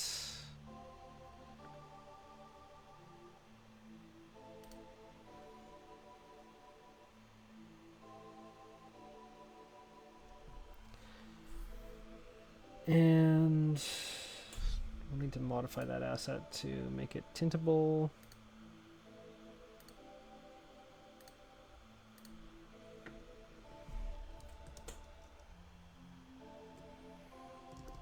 We need to add our button to our view. I just want to see how big it's going to end up. Kind of just guessed at the size that I wanted it, so...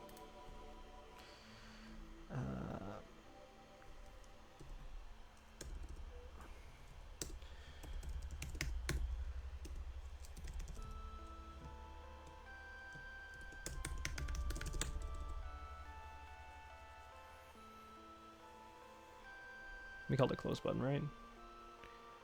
Yeah. And then we'll say that we want it.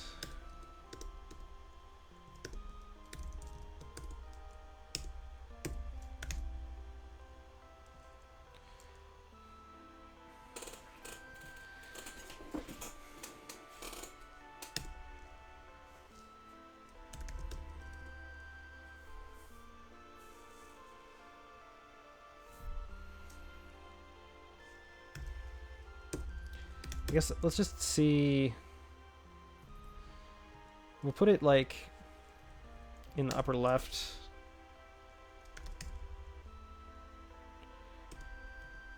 And see if that's...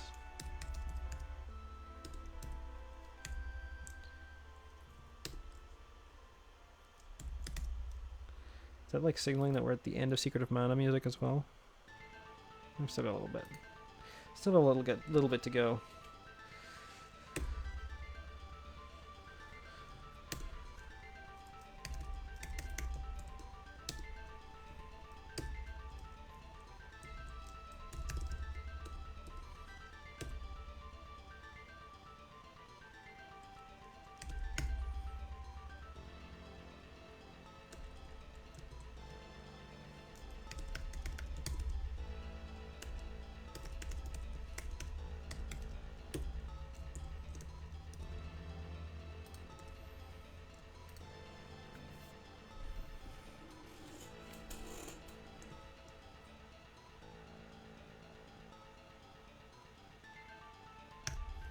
So because the button will set its own size, just based on the image inside it, we shouldn't need to provide any more information than that. We'll just pin it to the top and to the left, and theoretically it will grow down and to the right from there. Or it could just like break like everything else, but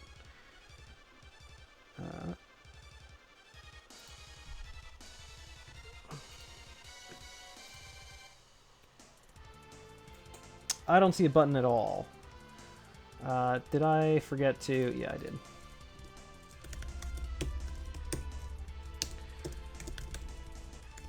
Gotta tell it that we want to use layout constraints as opposed to setting X and Y coordinates or some other system for layout that would not be as pretty.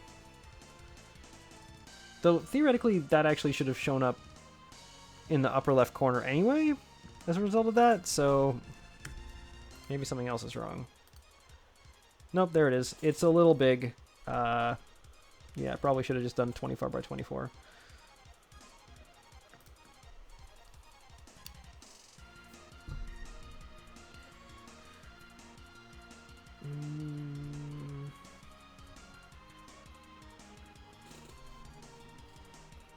That's fine.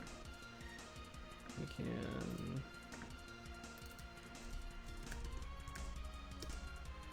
Ah!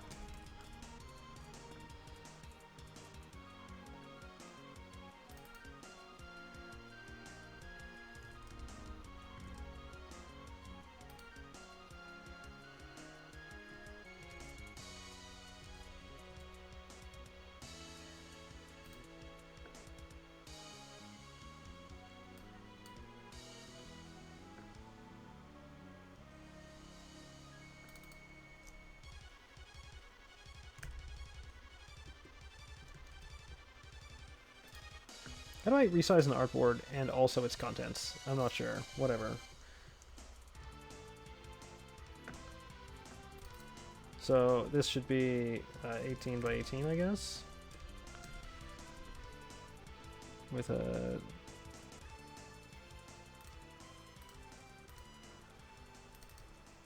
three. There's got to be a more efficient way of doing that. I don't know Sketch very well.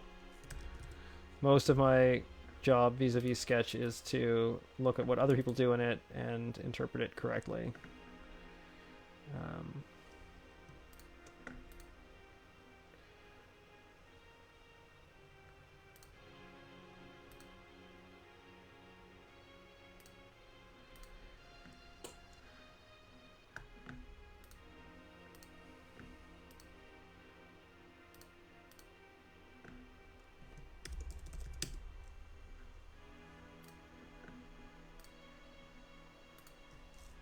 You might ask, isn't it a vector? Can't you just, like, scale it however you want? And yeah, theoretically I can, but in earlier than iOS 11, what actually happens is that iOS renders the image at build time.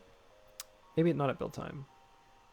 Maybe it's actually at runtime. But in any case, it renders the image down to whatever the size would be at the current scale, based on its 1x resolution. So like this is a vector image, but it has dimensions of 24 by 24. And so on a 1x screen, like the original iPhone, the OS will render that to a 24 by 24 image. On 2x iPhone screen, it's 48 by 48 and so on. So the long and short of that is that if you take an image that's a 24 by 24 image and you tell it to display at like a really big size, even if it's a vector, when the OS scales it up, it will rasterize it first and then scale it up, and you'll get a blurry pixely image that'll look awful. So we don't want that, and that's why we are doing it this way. All right, so that should...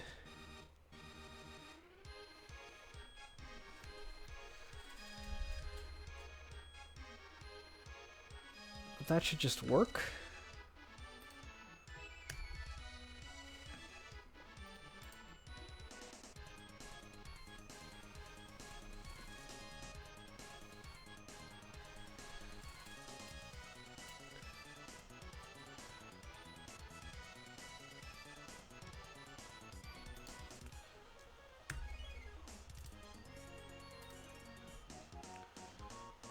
We didn't change that to render as a template, which allows us to set a tint color on it. So what that'll do is it basically turns it into an alpha channel of what it is. So like right now it's just an X that is 1 and the rest of it's 0. But whatever its alpha channel is, it will render that as whatever the tint color is in those opacities. And then everything else, like all the color information, gets dropped. Not that it matters because this is black, but that's why I don't particularly care what color that I make it, because all the other information will get destroyed. Okay, that looks pretty good. So, I mean, that's probably going to be okay in bigger screen sizes too. Now, it doesn't actually do anything, so we should probably do something about that.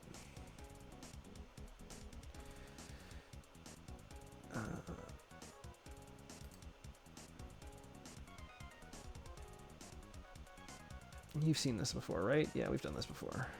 So...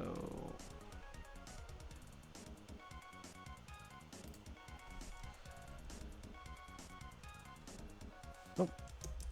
Not view to appear. What am I doing? Don't want that. But I still want that. Viewed. There we go. So we'll say card view dot close button. Add target.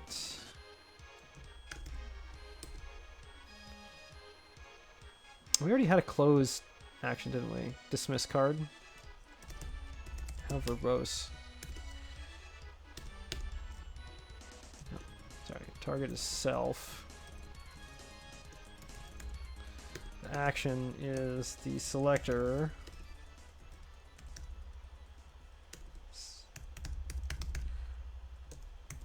Entitled dismiss card.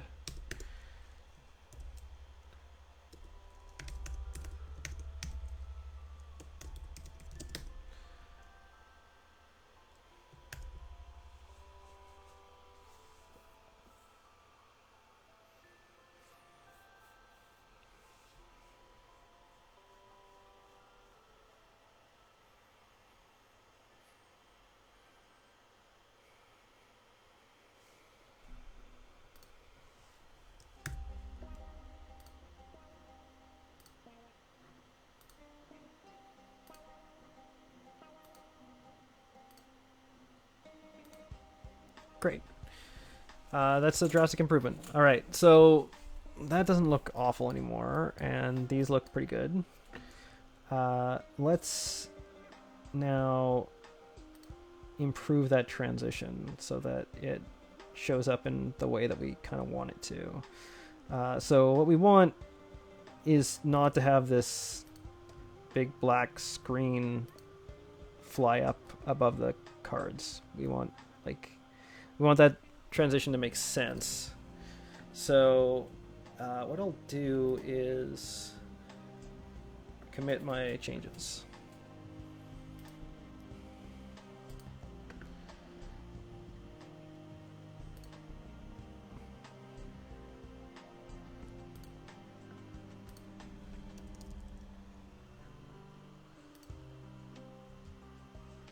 I probably have heard this music. Maybe this is the end credits music of Secret of Mana. I don't know.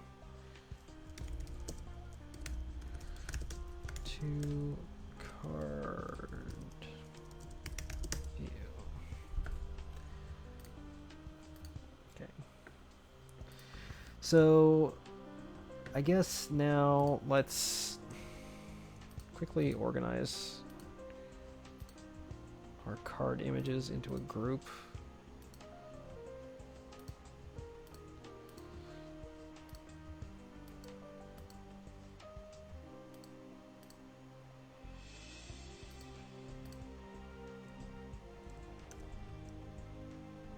Of course, Command G wouldn't do that.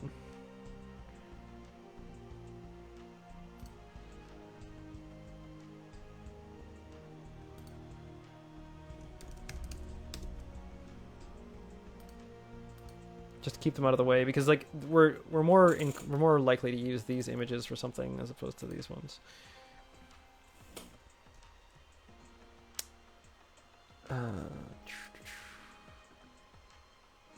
Whoa!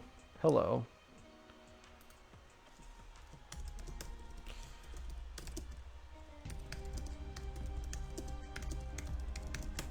Is that kind of rainy sound coming from the headphones? Oh, that's my computer's fan spinning up super, super loud. Awesome. That must sound fantastic to you. Let me know if the fan's getting annoying. I don't know that there's much I can do about it, unfortunately.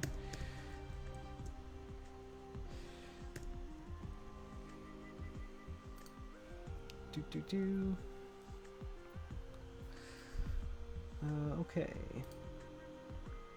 So, right, we were going to improve that transition, and this is something that I was doing at work the other day, so it's fresh in my mind, so let's just do it now. So, what do we want to do? We want to add a...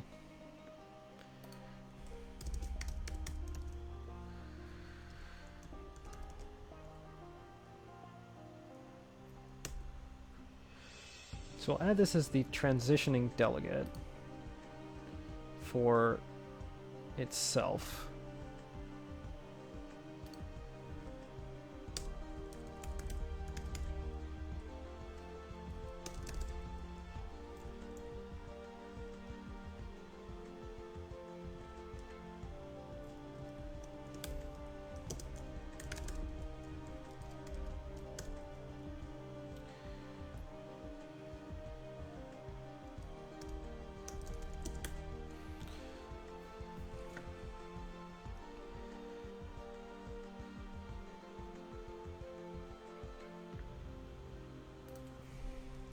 Has to be down here. And then I like delegates after actions. So by making this the transitioning delegate, we make it in charge of... Excellent. I'm glad you can't hear the fans. Oh yes, okay. We're done with Secret of Mana, so it is time for Mega Man X. More video game music from my past. And a game I love very much. I've probably beaten Mega Man X more than I've ever beaten, or more than I've beaten any other video game. I've played through it many, many times. Because it was like so important to try and like kill all the bosses with the Hadouken, and that's difficult. But you can beat Mega Man X really quickly. Like I want to say it's like 45 minutes usually. I'm not sure. Okay, so we're saying this is the transitioning delegate. So we're saying, hey, when you want to make a transition, go ask the thing that I'm telling you to ask how to make that transition. And we're saying ourselves, because why not? And what we'll do here is we need to provide an animation controller. So we'll call this card transition animation controller.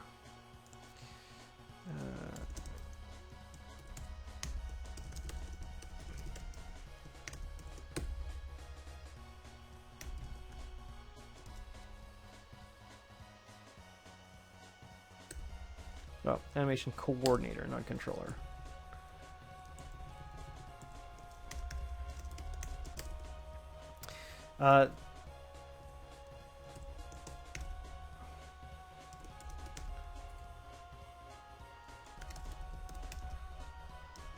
Shouldn't be focus animation coordinator. Hold on.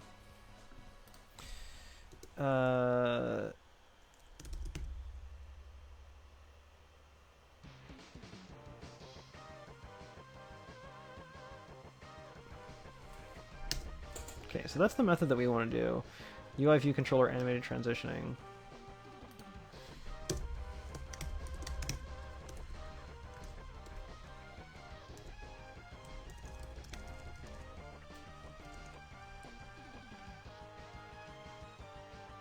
That's what we want, I think.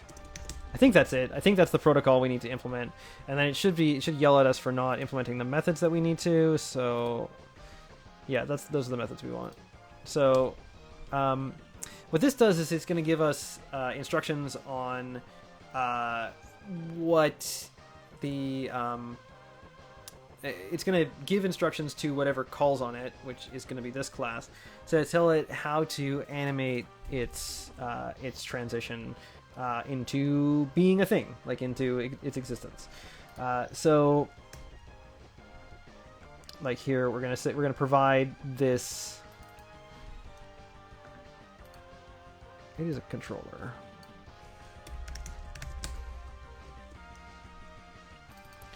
So we're just going to provide this. We'll create a new one for each of these methods.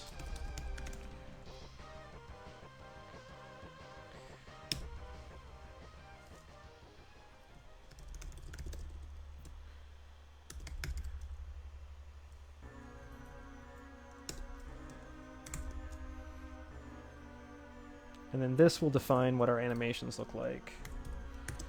So we'll say that we want an animation duration of 0.2 seconds. And, okay, so how does this work? I guess we have to return that instead of just like leaving it off in the ether by itself. Well, how does this method work? 0.2! Awesome! Cool. Okay, so the context is going to have all the information that we need. So,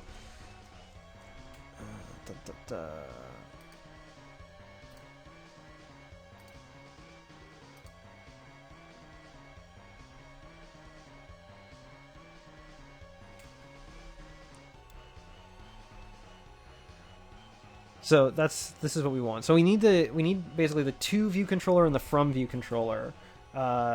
Mostly the to view controller, I think. I don't know that we need the from view controller here. Let me think about that.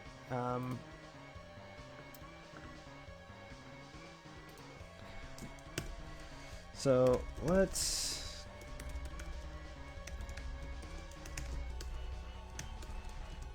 equals transition context dot container view. So everything that we're going to do, that we're going to animate, takes place within a container view. And then we need our let to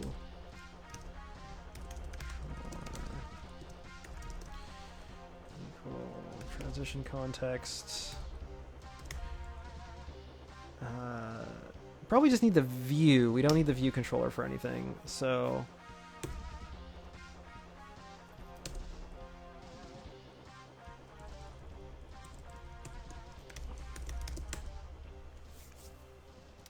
something that occurs to me as well is that we probably want to animate the card separately from the background. So we should set our view up to work that way. So first of all, I'm going to create another view.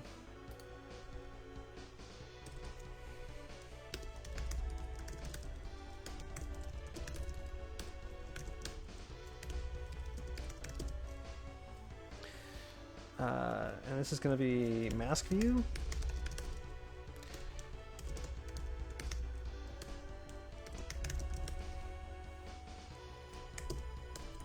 This is just like a boring view. It doesn't do much of anything. I'll say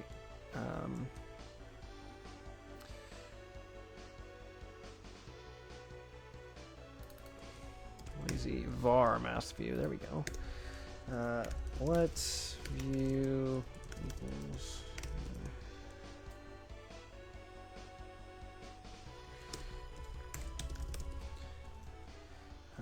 view dot translates etc equals false. Return the view,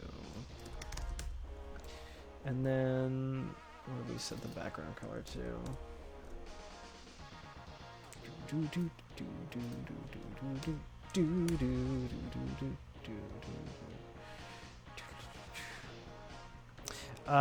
Interesting. Okay, so this indicates that the view actually already has something called mask view. I don't think I've used it for anything else. So let's call this something else. That already is being used too. Dimming view. We'll call it dimming view. This is the... So instead of using using the actual background of the view to dim, we're going to use this dimming view that sits in front of it. And the reason that we're going to do that is because we want to be able to have the this view change its opacity. We want it to be able to fade in without fading in all the other views that are inside it. So if we were to just fade in the view itself, this one, all of its child views would get the same alpha as the alpha that I set to that view, so they would all fade in at the same time. That is gonna look okay, actually, to start with, but it's not what we ultimately want to achieve. That's a good thing. It's a good place to start, though. Actually, now that I think about it, add subview, dimming view.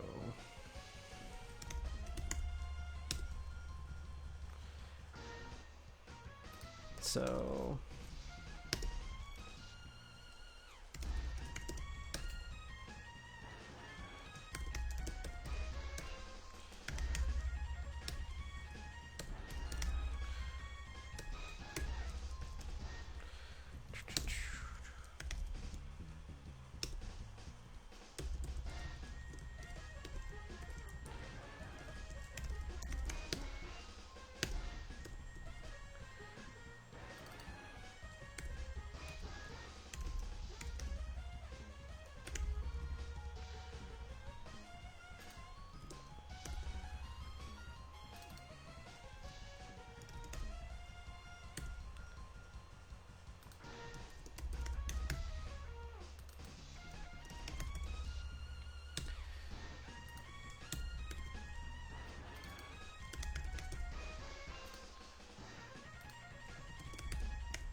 okay, not using autocorrect correctly. It's causing me to take extra time. Okay, so we have set up our view.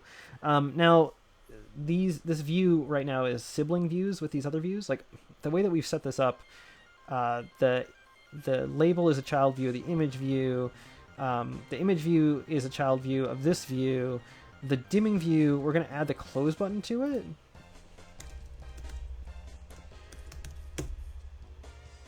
But we're not going to add the card button to it for reasons that shall become apparent.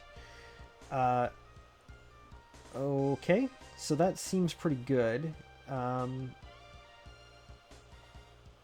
we've separated that out. Let's go back to our animation. And actually, it seems like what I was talking about earlier is a good idea initially. So we'll say if...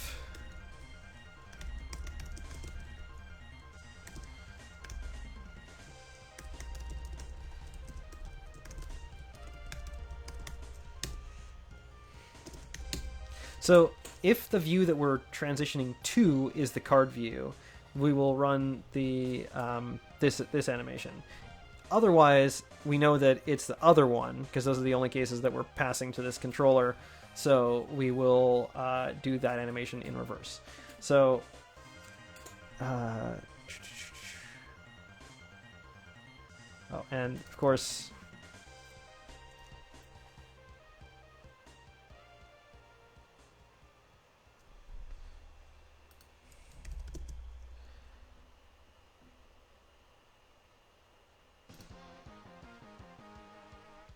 we're going to want this either way, so I guess we'll just do it there. That's fine. So the first thing that we'll do is we'll add the view to the container view.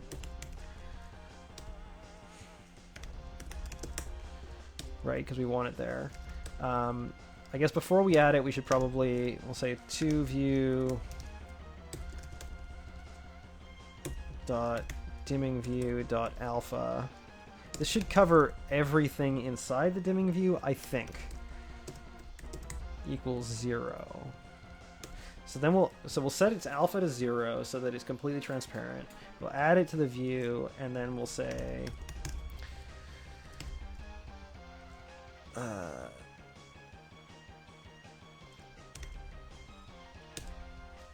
animate with duration, and the time will be transition duration.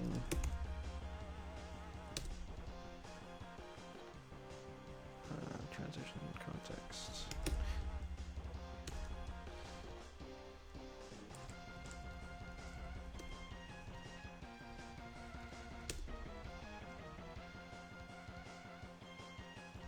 And the animations will be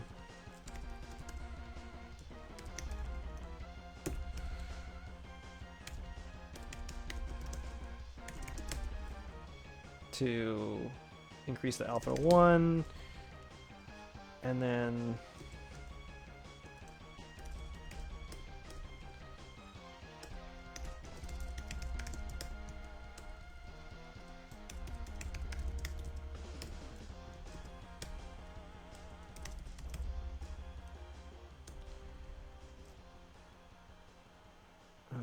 transition context dot complete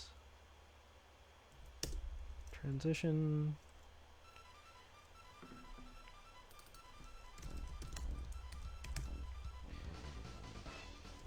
Okay, so it's probably not clear. This is looking a little bit complicated.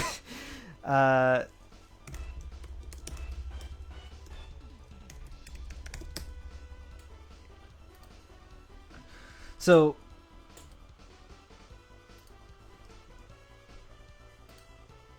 this is the actual animation down here. So I'm calling this method UIView animate, and I'm animating it with a duration of the. Basically, I'm just calling this method to get the duration, which is 0.2 seconds.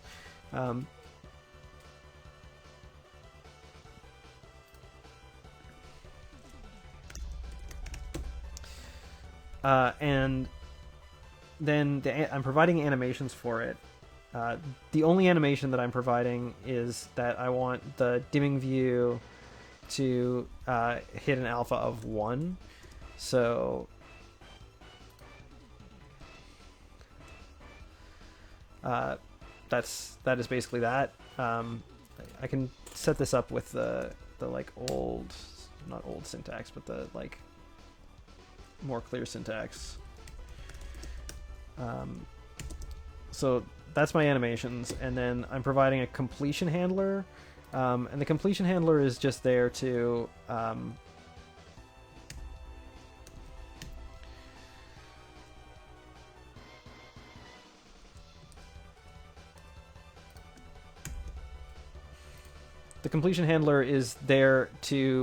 do any cleanup that needs to take place after the animation happens. And so in this case, it's I'm triggering the transition context to I'm telling the transition context that the transition completed, and the completion handler gets a Boolean passed into it, which I provided a name for called didComplete. And it just tells me if the animation completed successfully. So if it did, I get this from it, and then I can pass that into complete transition to say that the animation is done. So that's good. that's what we want. Let's condense that down again. And then, so if the to view is the card view, that's what we want to do. If the from view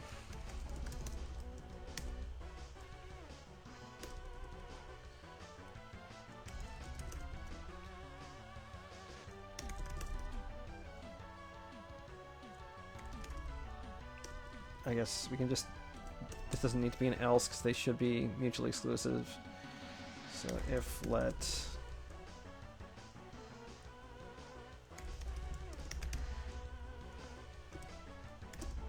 I guess we'll call this card view.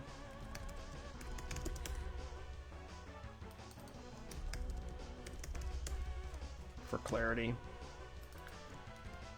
Which means that we will need to fix that. And and that. Okay, so if the card view is from view, oh, we do need the from view. So we'll go back to the context and say let's. So actually, we can condense this.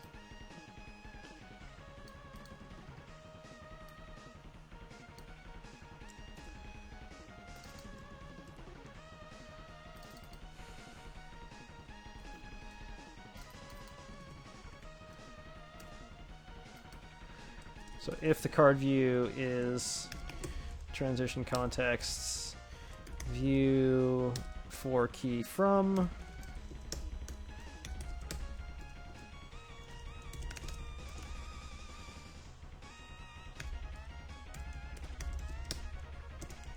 right, like this will fail if it's not actually a card view. So that's how we can sort of differentiate here. And then we're just going to run this animation in reverse, basically.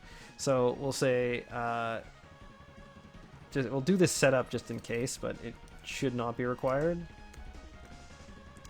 So card view.alpha equals 1. We don't need to add it to the container view because it should already be there. So we'll say container view, or sorry, UI view animate. Actually, just copy this. I formatted it all nicely. So animate with the same duration, set the dimming fuse alpha to 0, and then the container view. Oh, sorry, we don't need to do it from the container view. We can just say card view dot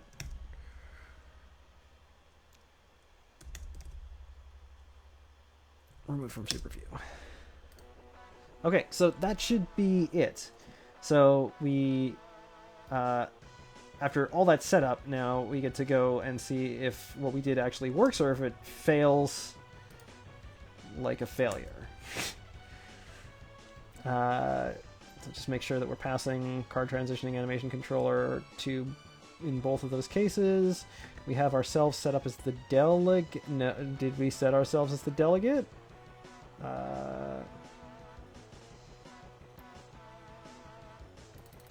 Yeah.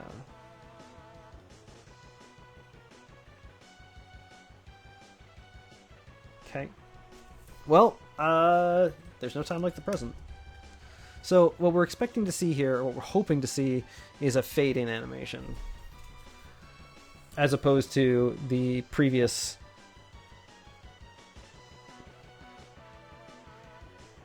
You know what I just realized? I just realized that the animation that we did is, in fact, wrong for this context. We don't want the dimming views alpha to change. We want the card views alpha to change.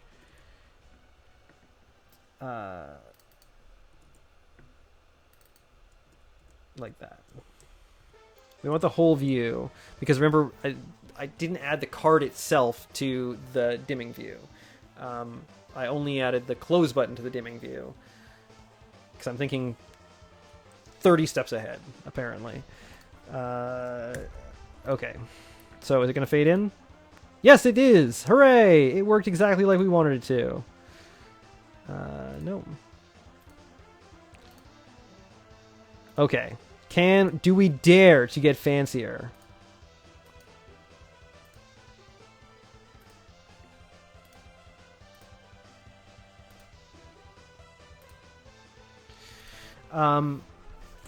Yeah, we do. So let's go back to what we had before, where we were doing the dimming view here.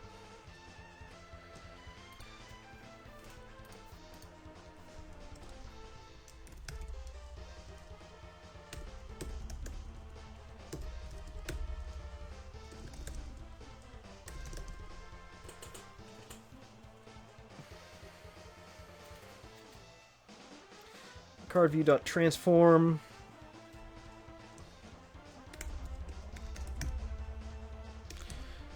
Transform, make. Oh, I guess it's I always forget what this is like in Swift. In Objective-C, it's like CG, affine, transform, make translation. But I think we want that. So the card is presently 90% of the way onto the height of the view. So I guess if I say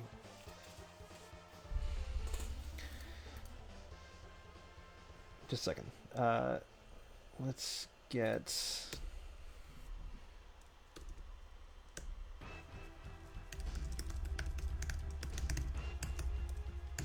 let container view size equal container view dot bounds dot size.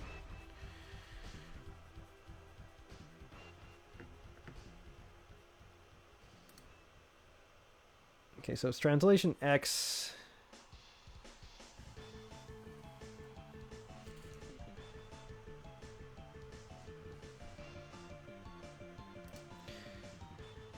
Card view dot image view dot transform. So translation X is 0, translation Y is going to be container view size dot height. Right? We want it, so the intent here is that we want the we're going to put the card down off the bottom of the view. And then we'll add an animation here.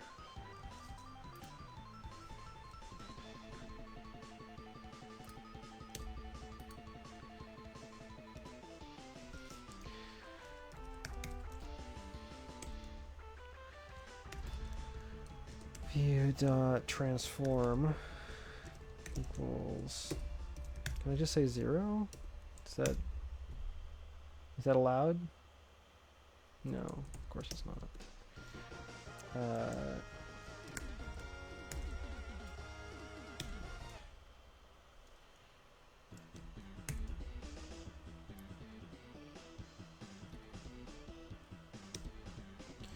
I'm not sure if this is like additive, but I don't think it is.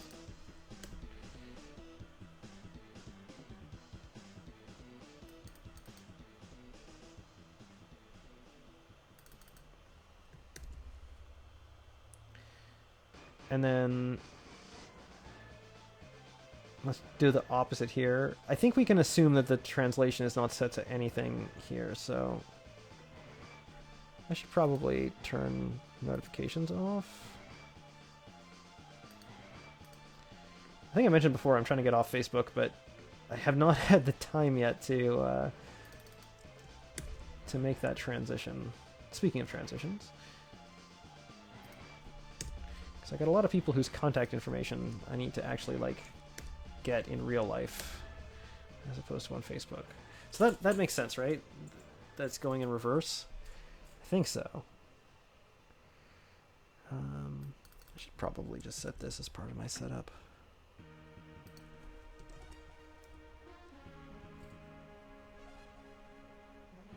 This is potentially like way too verbose, just because of the... Like, I could probably do this as one method, but whatever. Well, not one method, but I could probably do this in like way fewer lines if I wanted to. I think it's okay to be explicit here. Just because this stuff is so murky and not something that people do a lot. Yeah, things working is good. This is a change for this stream. You know, like, for a long time, there was like, I don't know how loops work, and I'm making data do things, and it's not working properly. So this is good. All right, shall we? Hey!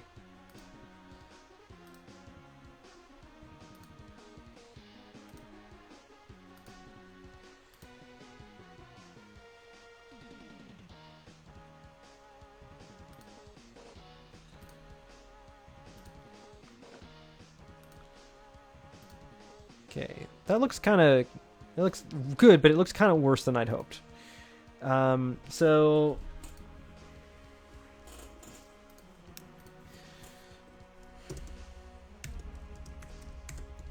Let's clean that up just a little bit.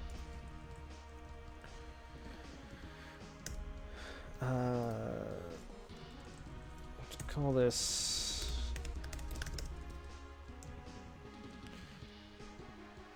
translation amount, translation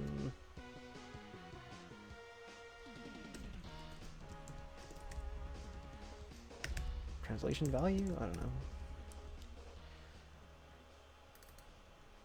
Oh, I know. Y translation.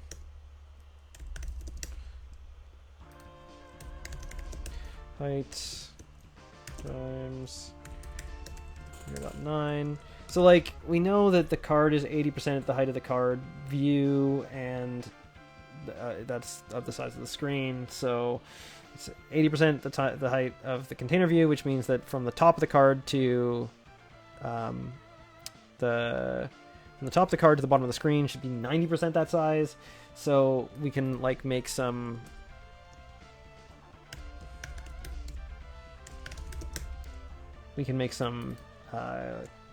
guesses here.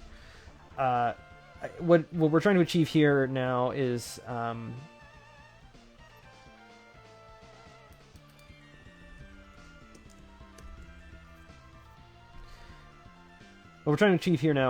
to make the card come onto the screen a little bit more immediately. There, it seemed like it was sort of pausing for a second and then showing up, as opposed to like zooming onto the screen immediately. The other thing that we can do is change the curve. And we have some pre-built ones that we can just use, which I like. But we're gonna have to use a different version of UI View Animate.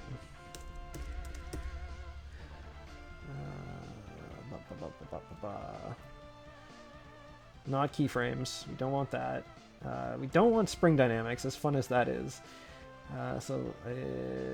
Delay options are what we want. Okay, so let's just basically do exactly the same thing here. So with duration,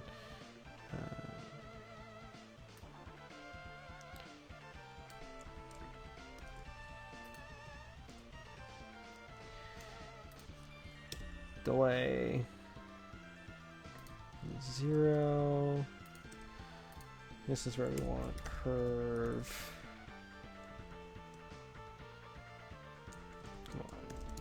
Come on, you want to help me? You want to help me with the autocomplete?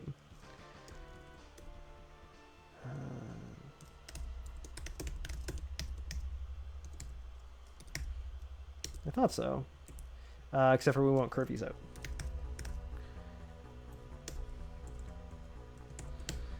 So when something is animating onto the screen, you want it to animate on, like, come onto the screen at its maximum velocity and then slow down to where it's eventually going to end up. And then we'll use the same animations that we used before. And the same completion handler that we used before.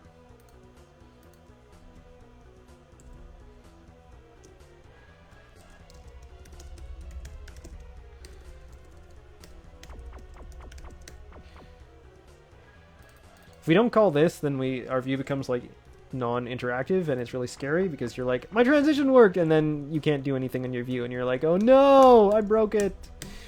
It's kind of terrifying. Okay, so that works. Well, we don't know that it works, but it certainly is there. I guess actually, if we just, instead of like copying and pasting everything, we could have just probably duration. Should have just added these to our method call. That's the advantage of setting it up like that. And yeah, that's probably good. Let's try this. See if this animation feels a little bit better.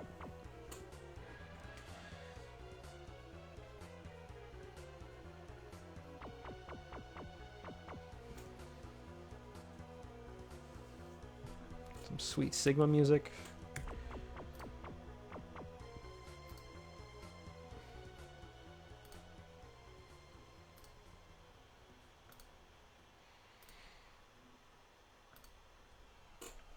Okay, that's looking pretty good. That's looking pretty good indeed. I have some caveats, but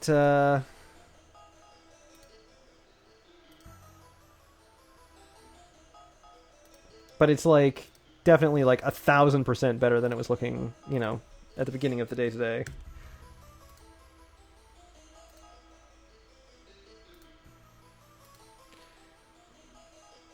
Okay.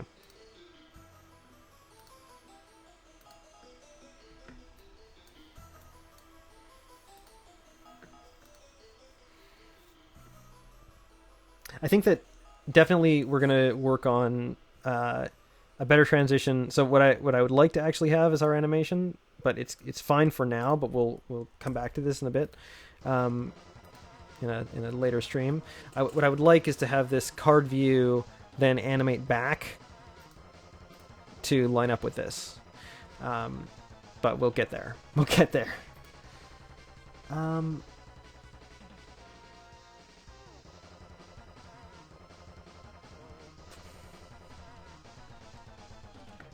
This is, again, awesome Sigma fight music. All right, I feel very good about those transitions. That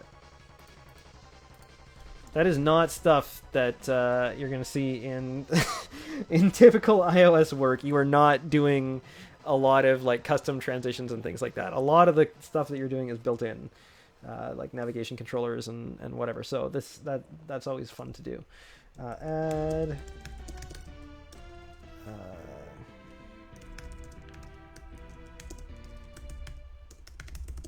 Add card reveal transitions. Okay, so now let's add our rules text to the card view.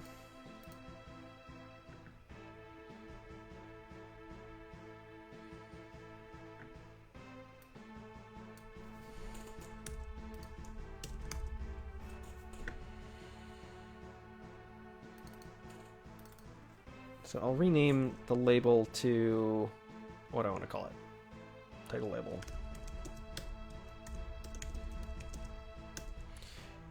And then call the rules label. Rules label.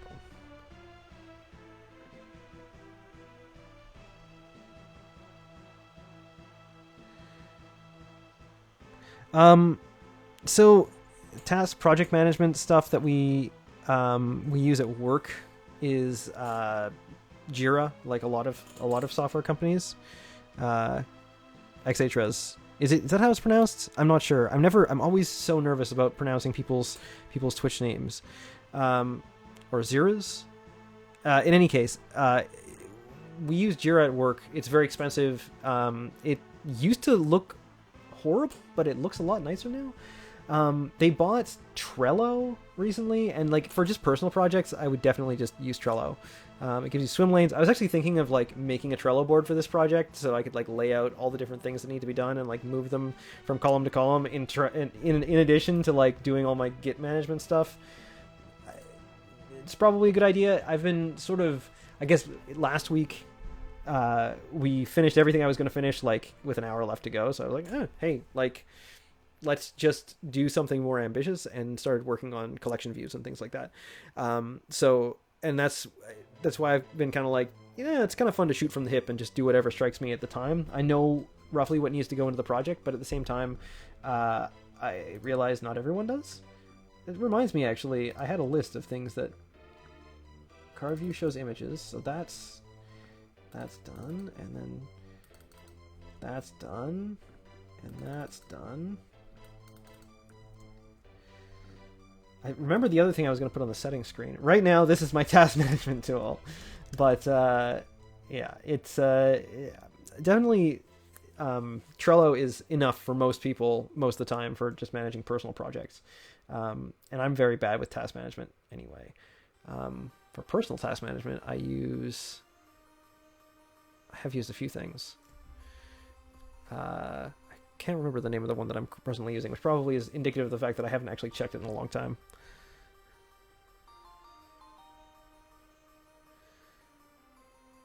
Yeah, everyone hates Jira. That's just sort of like a thing. Yeah. I think that's just industry standard to hate Jira, so I don't know. None of us like it either, but I don't really have to interact with it very much. So I just have to move things from the column that says I need to do them to the one that says that I'm working on them to the one that says that I've finished them. And then someone elsewhere in the company is like, this is Jeremy's whatever speed velocity. And that's how we plan things. Jeremy's velocity is generally very fast because I try and burn through tasks as quickly as I possibly can. But as if I've got something to prove. Okay, so the other thing for the settings stream was card backs. Of course, that relies on Ash drawing card backs, or us finding card backs somewhere else. I can draw. I can kind of draw. Okay, let's get back to so this is now called title label.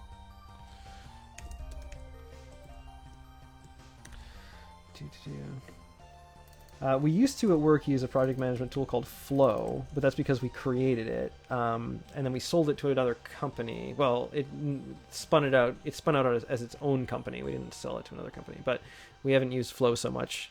If you don't like Jira because it's like ugly, Flow is much nicer to use, but it's also just not got a lot of the sort of agile planning features that Jira has, and it's also quite expensive. So we still share an office with them, and they're really nice people, but their tool is really expensive, so there is that.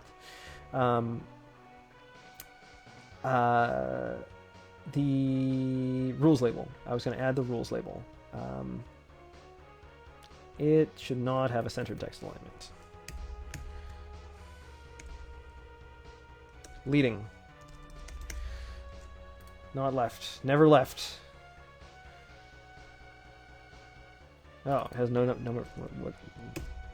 What are its text alignments? What are its members?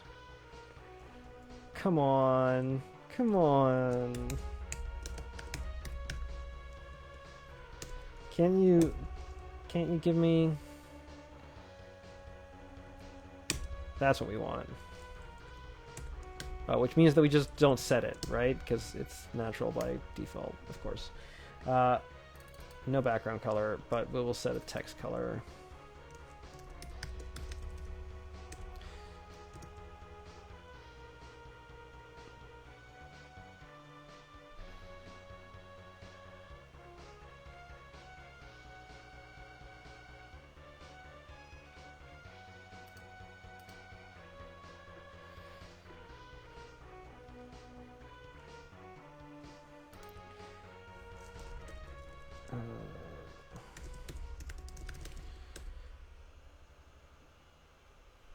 Taiga is an open source. Is that like open source task?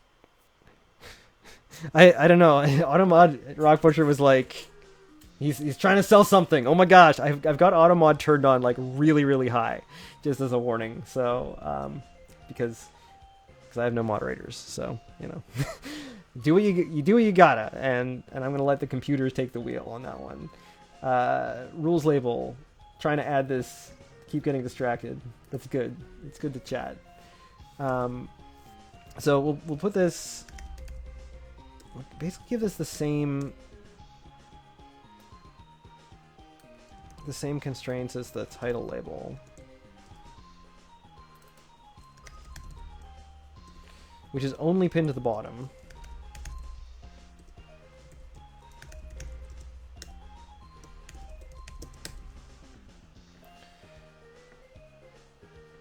Actually, let's go back and indeed give this a background color of white.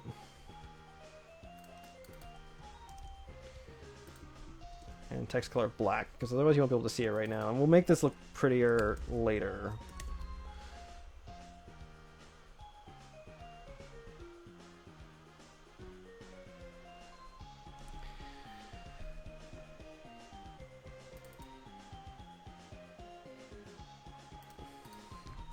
I'm glad that this warning came up. Not that I would have noticed it. Or I'm glad the warning came up because I totally would have forgotten that I needed to update this constraint. So this should be to title label top.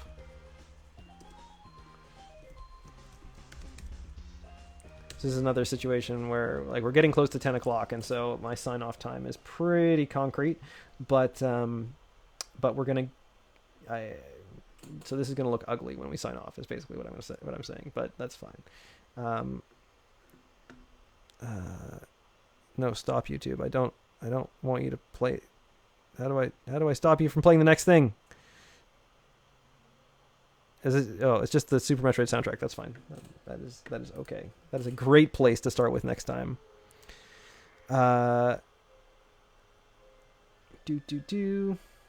Okay. So we've put our labels in the right places. I think we did not add. Good timing on that drop too. Add subview. I like this playlist I've got on. It's like just rotating through those Super Nintendo games. It knows what I like. Okay. Yeah, the problem is that the autoplay thing is like per computer. I think it just saves cookies or whatever, and I totally hadn't used this computer in like months before I started pulling it out to stream on. So this is title label, and actually that is a good reminder.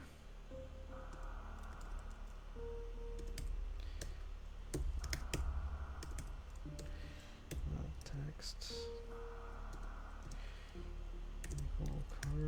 Rules. And we're just gonna assume that works because we set it up way earlier today and never tested it. So maybe it'll work, and maybe it'll just give us a strings table reference. Who knows? One of those things will happen.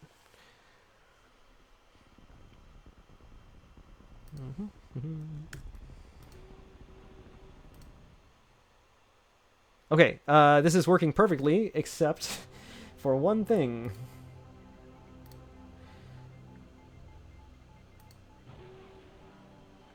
Do do do do do do do do do.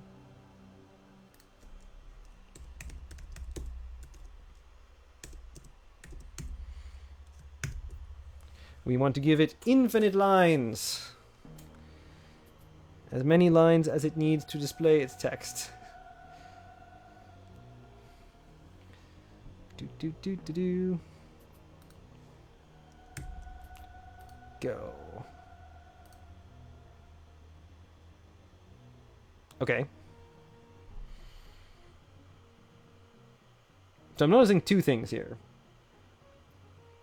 And the first is that I set the wrong label. I'm tired, long day. Alright, let's try that. The first thing that I noticed is actually that the text was underlapping the border, which I guess makes sense. Because the border is inside, not outside. But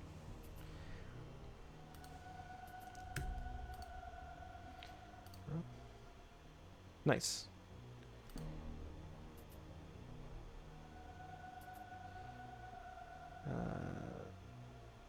But let's set this to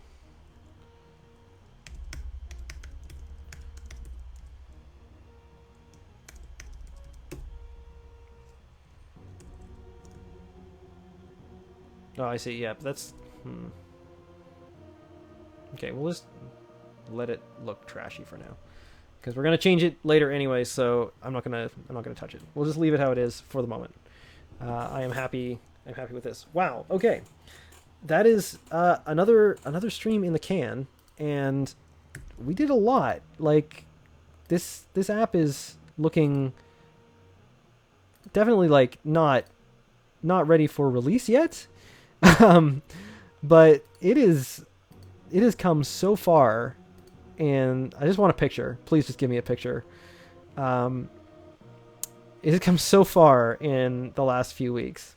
Again, to restate what I said last time, or maybe on Sunday, I've realized that at 3 hours a week, I end up with like basically a month of my normal job's time, and so if I can. I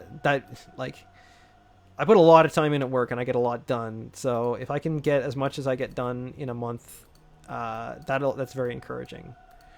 That should not always go back to the to the beginning when I look at one of these. I need to figure that out later. But yeah, I'm going to switch back to me view and say a couple of things before we're done here. Okay, so this has been really exciting, and I've been really digging this whole experience.